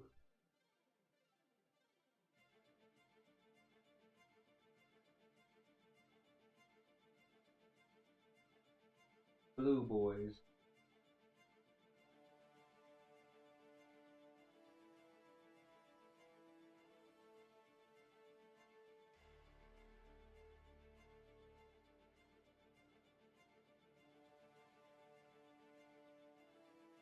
because I'm trying to see at the same time as well too. Trying to see and not show my face and do all this other shit. But to be honest, I probably am gonna get a different setup for next time. Just make it a little bit better so that's more of a top down. But the only problem is with that is that this current webcam, I'll say, doesn't have that big of a cable to it. So I might have to just figure out something with my PC placement. I'll say I probably have to shift everything on my desk a little bit to the left. Either that or sort of amalgamate my hobby table and my PC table together because they're just fold out tables. Because I was never up for having like a stationary like table because it seems like they always like break down super fast or they're always just so cumbersome to try to move.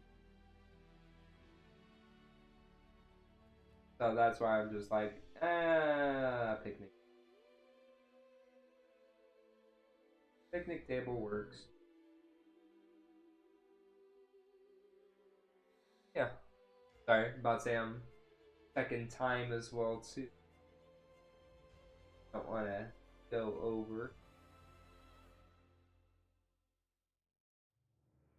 Their face a little. But yeah, cause with these guys, I'd say I don't know if I want to save up more of these guys for on stream of doing this like as a part 2 or just I'd say or just finishing these guys off of stream as well too. I mean, we're not at time right now, but I'm just saying we're getting probably a little closer to time because I've been mostly just chatting up a storm with Annex and with you, Roxy. I'd say if you're still here, I'd say because oh man, I'd say it's been a blast. Like,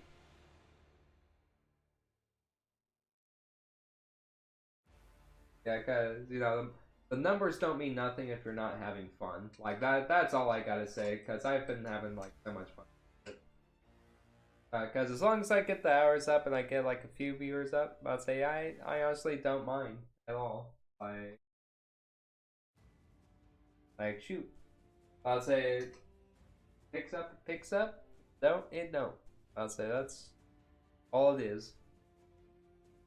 I'd say I wouldn't mind either.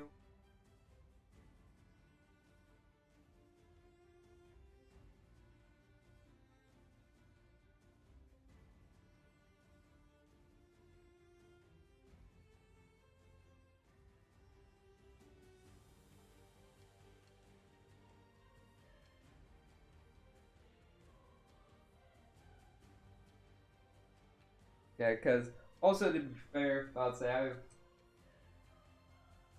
also been trying to give people shout outs and stuff. I've honestly just been super duper, uh, not super numerous, but like at first because I was like, oh, I don't know if it's gonna go right and shit, but it's going all right. Not going as good as it could.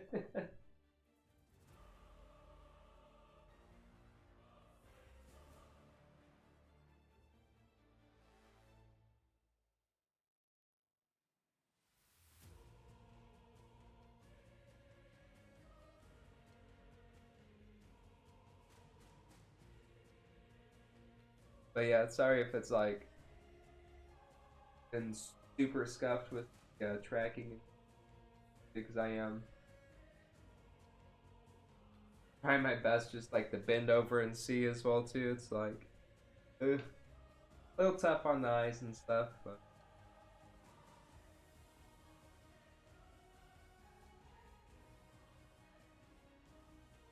yeah, because I'm definitely gonna have to probably change the setup for the better eventually.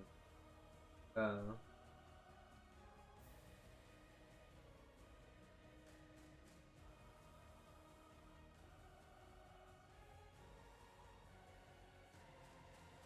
that and sort of get better camera placement as well too, because Yeah, all I had to do is that much. Confined this whole entire time.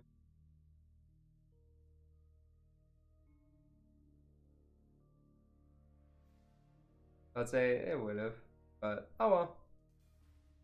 Is what it is. But yeah, I'm just checking up on a few things real fast.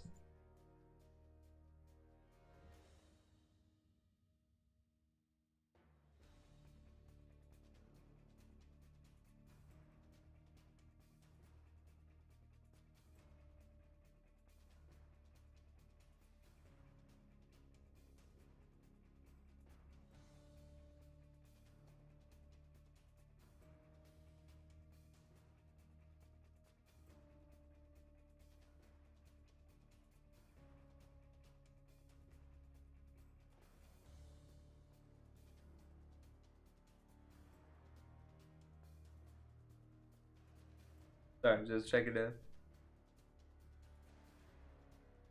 few things out and all that. Sorry for the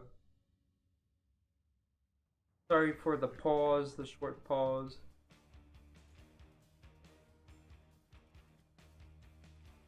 Yeah, cause I was just checking out some shit on Twitter real fast. Like, sorry for the jarring moment right there. Just like, oh, let's just go off a screen for a bit and just break shit.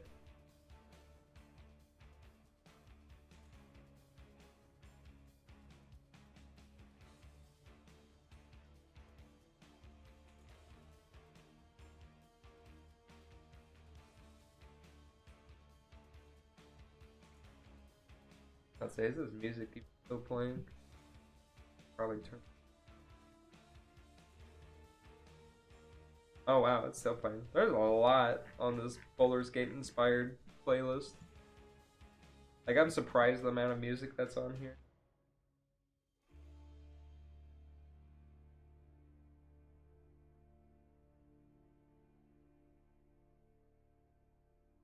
But yeah, I mean, it's been a blast today. I'd say hopefully, I'd say because the 13th, um, I'd say for those who are all on here still, I'd say 13th, I'd say I'm gonna be doing a collaborative stream with somebody, Harry Ferry. Honestly, I don't. I'd say I don't know why. Like, I didn't have the link prepared right away, but I'll be making postings about that as well too.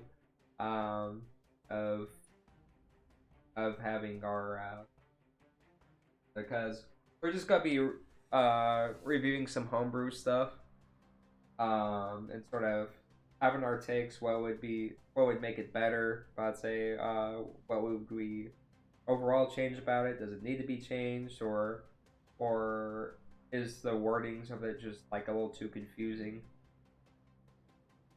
But yeah, sort of the overall I'll say the overall sort of critique content. I'd say nothing too strenuous, nothing too uh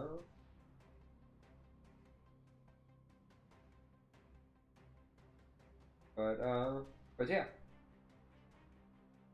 Yeah, hopefully everybody had a good time so far. I'd say because I feel like solid day.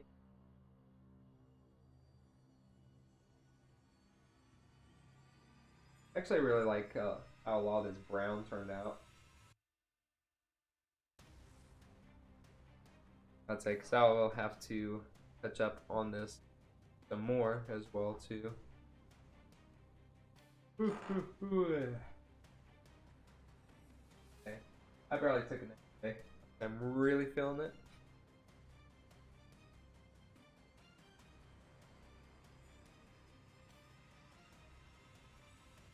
Yeah, I'll probably touch up a little bit more on the magic effect of this one because these guys are gonna be easy. Because obviously it's gonna be more of the gauntlets. He adds more of like a metal isk gauntlet and shit. So, uh, these guys will be easy. I'd say that, and I have to touch up their faces. But eyes are always like the part. But no mistakes, happy accident. But yeah, I'd say it's been a real fun time today. Fun, and I lost the oh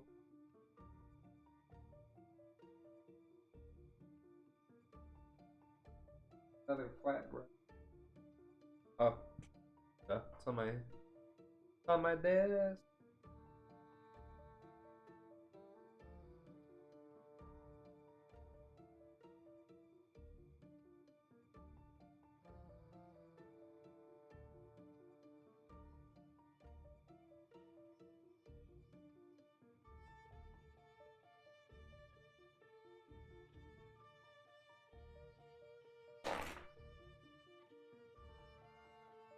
Ugh.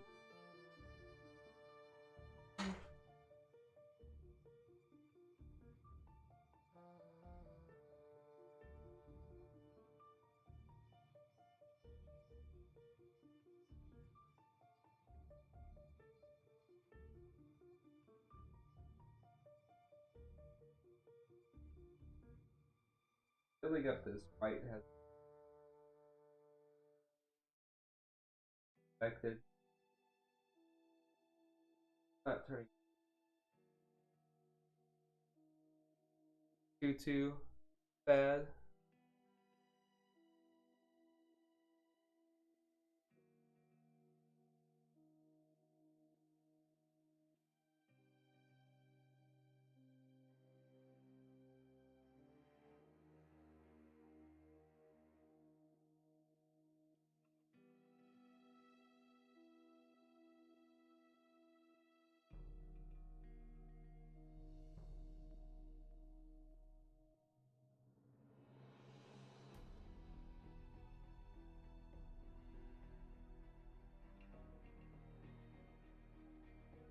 Probably fun do for this one. Because this one, I'd say all I have to do for this one is a little bit more technical stuff on it.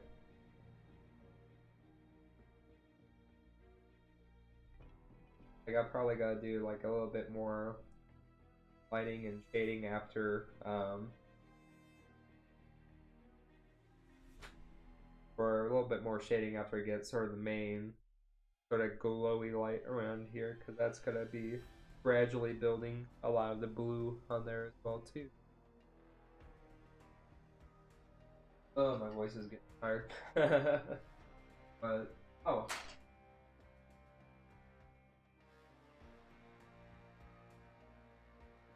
yeah, like a little bit Armageddon dust for this. This shit. Uh, maybe.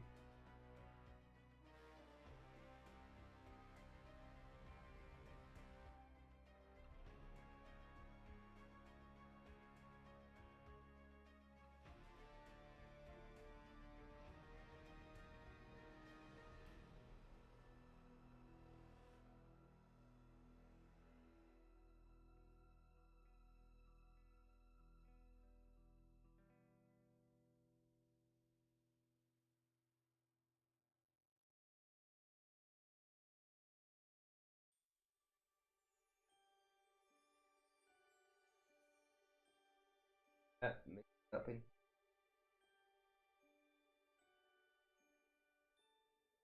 I just one of my throwaway brushes in here.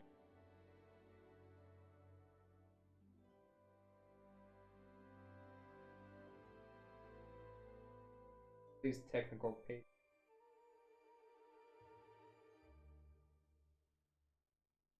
Uh,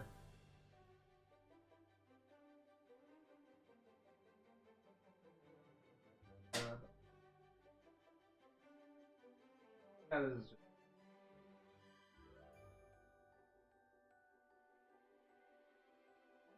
probably get away with doing a little bit of stuff. A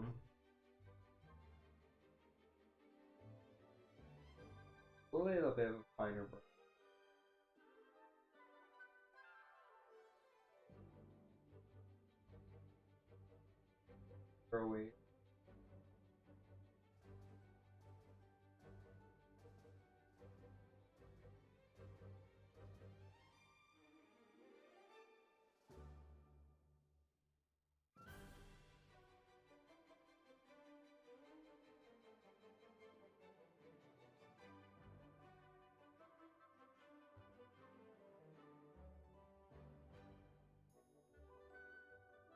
Been really fun so far today, and honestly, like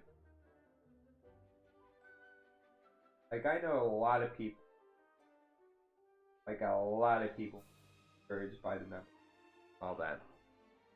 But I want to make it perfectly clear and all that too, because some people might get supported and get like fucking 20 viewers and shit, or whatever. I'll say, but I'm never the one for that. I'd say as long as everybody has a good time, that is my good measure. I don't care if there's one person in the chat. I don't care if there's 20,000, whatever, because it doesn't mean anything if nobody is having, enjoying themselves and stuff as well. So I'd say, because I know some people would get very discouraged, be like, hey, I've only had like one or two people pop out at a time. Be like, maybe it's not right for me. But I'm the exact opposite of that. Because I'd say I am very adamant about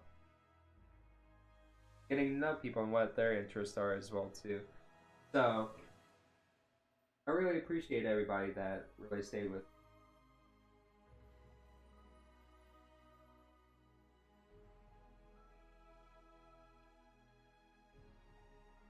I'd say, and I appreciate everybody that gave me follows and time out there.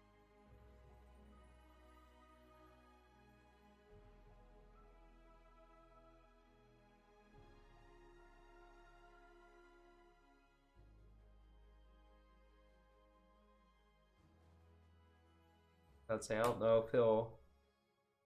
know if that thick of paint would really dry right enough time to really finish that within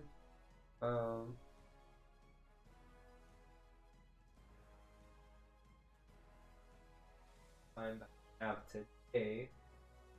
But chill out a little bit, see what it does. I'll say these guys and a little bit more guys. I can at least get a little bit of weapons. Well too. And probably call it good. Because honestly I've been painting for a bit. I've had a good time today.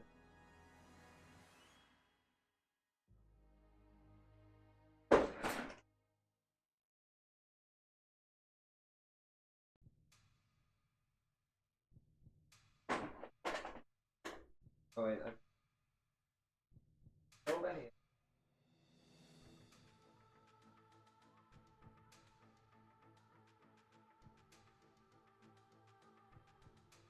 Hello, random third viewer. How's it going? I would say random. I'd say you're probably here for very good reason. I'd say I welcome you still. Shoot. I'd say no. I'd say I want to say more or less coming. But hey, I'd say I'm here for at least a little bit more because we are wrapping up a little bit for today, but I'd say that doesn't mean that I don't want to talk or anything, or I'd say or don't enjoy the company at all. I'd say I enjoy any company that I get. I'd say I am a very much people person. I'd say so if you want to talk about anything, I'd say like how your day is or what you like. I'd say like about me or anything like that. Just yeah. Say just great to chat amongst everybody.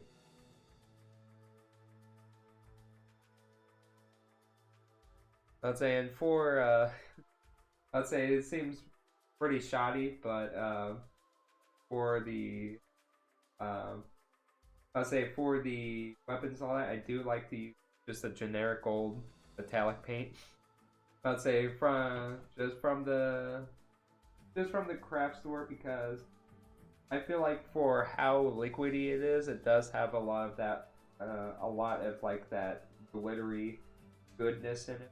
It isn't like a lot of the other metallic paint that I come across that really don't have a lot of pigment, but they'll have like a whole bunch of glitter to it. But this one sort of has an equal amount because you can tell that it has a little bit of gray in it. I'd say a little bit more than sort of the um sort of metallic paint that you get from the normal pots that you for mini. I just it's just my preference. I'd say it. I'd say and sort of I'd say because I noticed that about a lot of the metallic paints it just up quite a bit.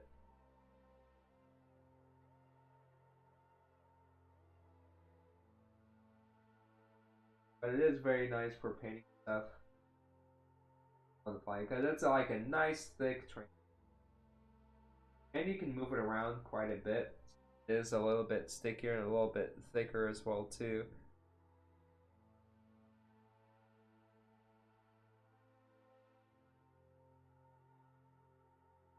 Yeah,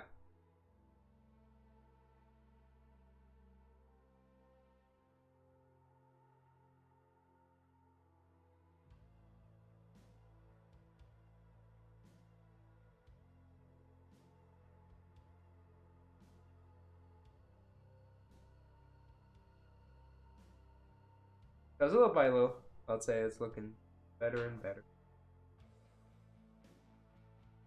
Guys, I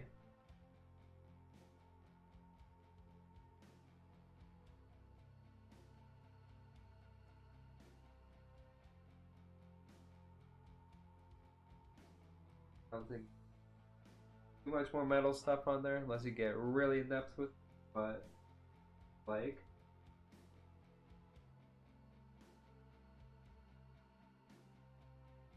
on that frame,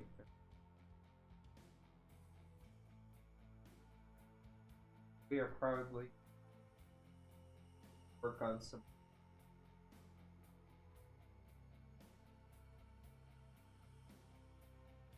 The bases are actually on the figurine themselves, not the normal circle one coming, but because those are clear anyway. I think all of them are clear for all of these, but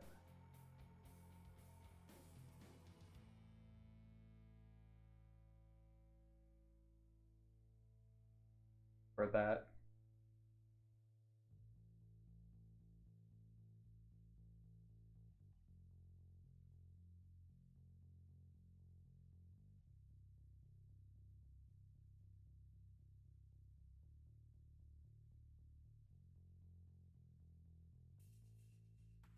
so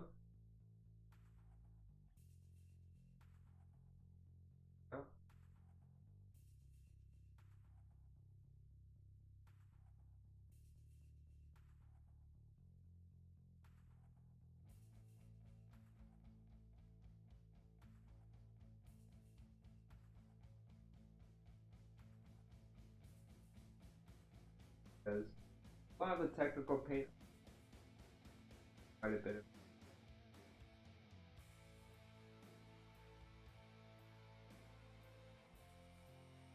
majority of the time I do use like in general for my I do use a lot of the brushes normal grocery store and stuff as well too.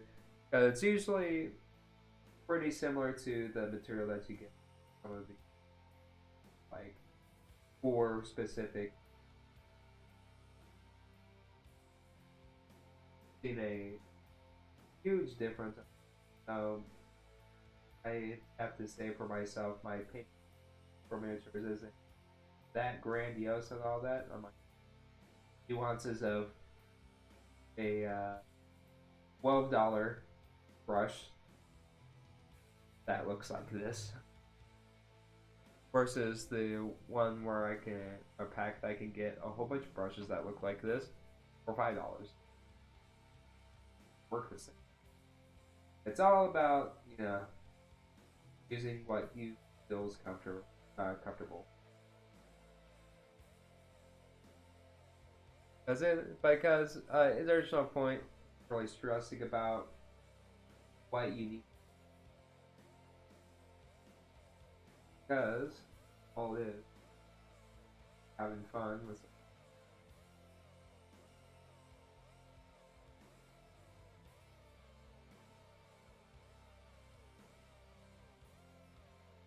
trying to get this on camera as well too. That was my biggest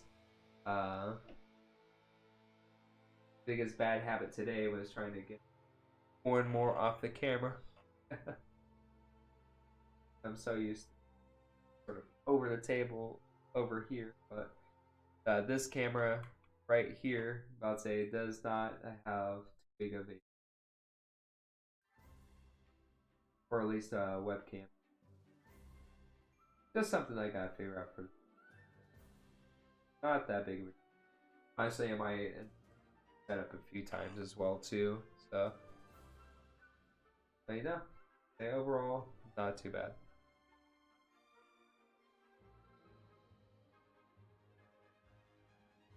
Because even though they're not done by at least my standards and all that, I feel like if I were to put these down on the table and all that, people will get a kick out of them.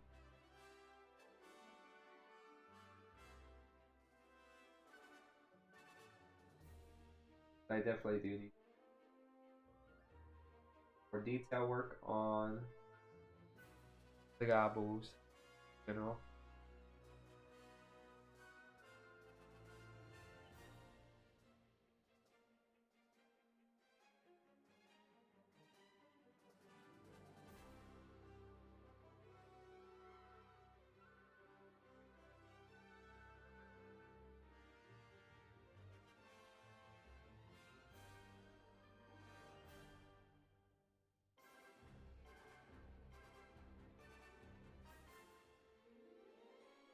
I forgot I had both as well too. But another rogue up there. But I felt like I only had necessarily the time for 3 because I felt like I'd get really sidetracked as well too. Because I've been talking about a whole bunch of different things today. Because I don't know who's all chat now, but yeah, it's been a good discussion about talking about like different topics such as music and tabletop RPGs and miniatures and 40K and what have you today. About to say it has been really fun to really talk about that today. We got it already gone 4 hours and stuff, but yeah, I got a little bit more time too. But I feel like it was a really fun experience today. About to say for the first time, really like streaming again and sometime and do like actual, sort of effort as well too. Sorry, my model's sort of breaking back and forth because I'm sort of keeping track of time and keeping track of chat over here and track of a whole bunch of stuff. So yeah, that and I end up recording this from VODs as well too. So yeah, hopefully I can get some entertainment value as well for other people as well too. About to say even though yes, about to say I'm not a big streamer. Or at least as of right now too. About to say I just want to let people know that the people that were here that did follow, that did spend time here, about to say that they are appreciated. And like hopefully for next time, about to say I get to talk to more people. But if not, about to say it's the same stuff. About to say we're gonna have a good time anyways. That's all I really care about is just having a good time. And then just sort of more or less getting some quiet time to myself as well too. Yeah, about to say Yeah, no problem, Goblin. Like, about to say, I didn't even know you was in the chat. About to say, me. About to say, God, I didn't know Goblin in the Char was streaming. Or oh, I was lurking. Hee hee. Why didn't you say anything? About to say, I would have said hi. Nah, I'm not doing it to, uh, today. Yeah, I feel like everybody is tired today. Like, I'm tired. Like, I'd say like even everybody in like I'd say in Twixie's Discord is like super tired.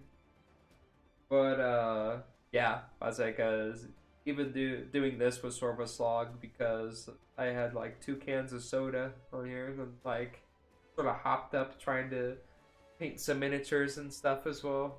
Like I'd say try to keep my hands still because you could yeah, I mean you already hear it, but I'd say sort of fucked up goblin eyes and shit. Yeah, but guys, I sort of got it off of sort of the model uh watching like Bob Ross and stuff as well too, because yeah, he's a big inspiration for me painting and stuff as well too. And like I said, it's like by far I'm not the best painter in the world, but I am very happy with what I paint. Um, I'd say I honestly kept forgetting that I had this I almost said Cobalt. Jesus Christ. I almost said Tybalt. I mean, technically Tybalt's yeah, Tiefling. That's what I was trying to say. Tiefling. This is a Tiefling. Uh, I say even I forgot about this Tiefling a long time ago. It's like I have painted minis everywhere around the house, and I have so many miniatures to paint still. Which is cool because, you know, I have plenty of content out there, but I also have a problem, a miniature problem. But no, hopefully in the future, um, uh, about to say I can at least get affiliate and such to be able to purchase more models because the place that I get this from, like these are cheap enough. Uh, Love the big game and Baldur's Gate because he's very fun to play. Oh, about to say this guy, yeah. About to say my spouse actually got this for me for Christmas. Yeah, about to say yeah, cause there's a few ways I sort of want to do this. Because it's either gonna be okay for all prehensive purposes. I'd say with the way that the model looks, I'd say definitely Devil May Cry vibes, like Devil Trigger. I was either gonna do fucking either Virgil or Dante with the color scheme, or go with something more sort of true to heart. I'd say if you ever played any of the old school, not old like old school arcade Mortal Kombat's, but like the Deception, Armageddon eras, there was this boss monster called Blaze that was just made out of molten magma. Yeah, molten magma. Yeah, magma is fucking molten. No shit. But but but it was basically just comprised of like lava and magma, like the Pyrus Stone as well too. I feel like that'd be a cool color scheme. It's like it's been sitting there. I was debating doing it for this stream, but I was just like, I just sort of want something sort of low impact and just really fun. And there's the train. Oh man, I'll say yeah. There is a lot of freaking trains.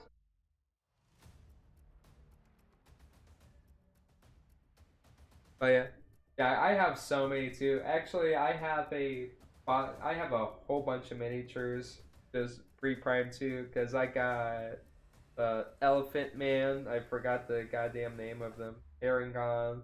I have another little Gobbo. I have more Tieflings.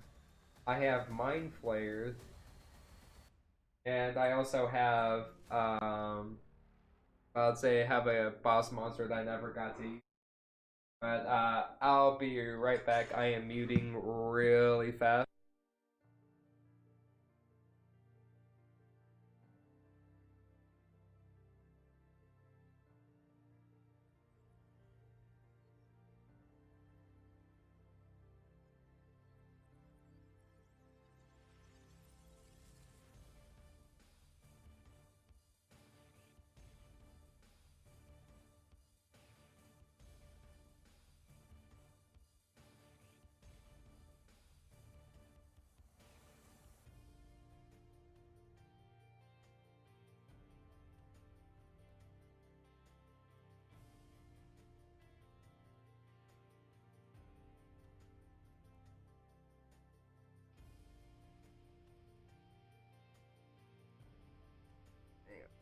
All right. Okay.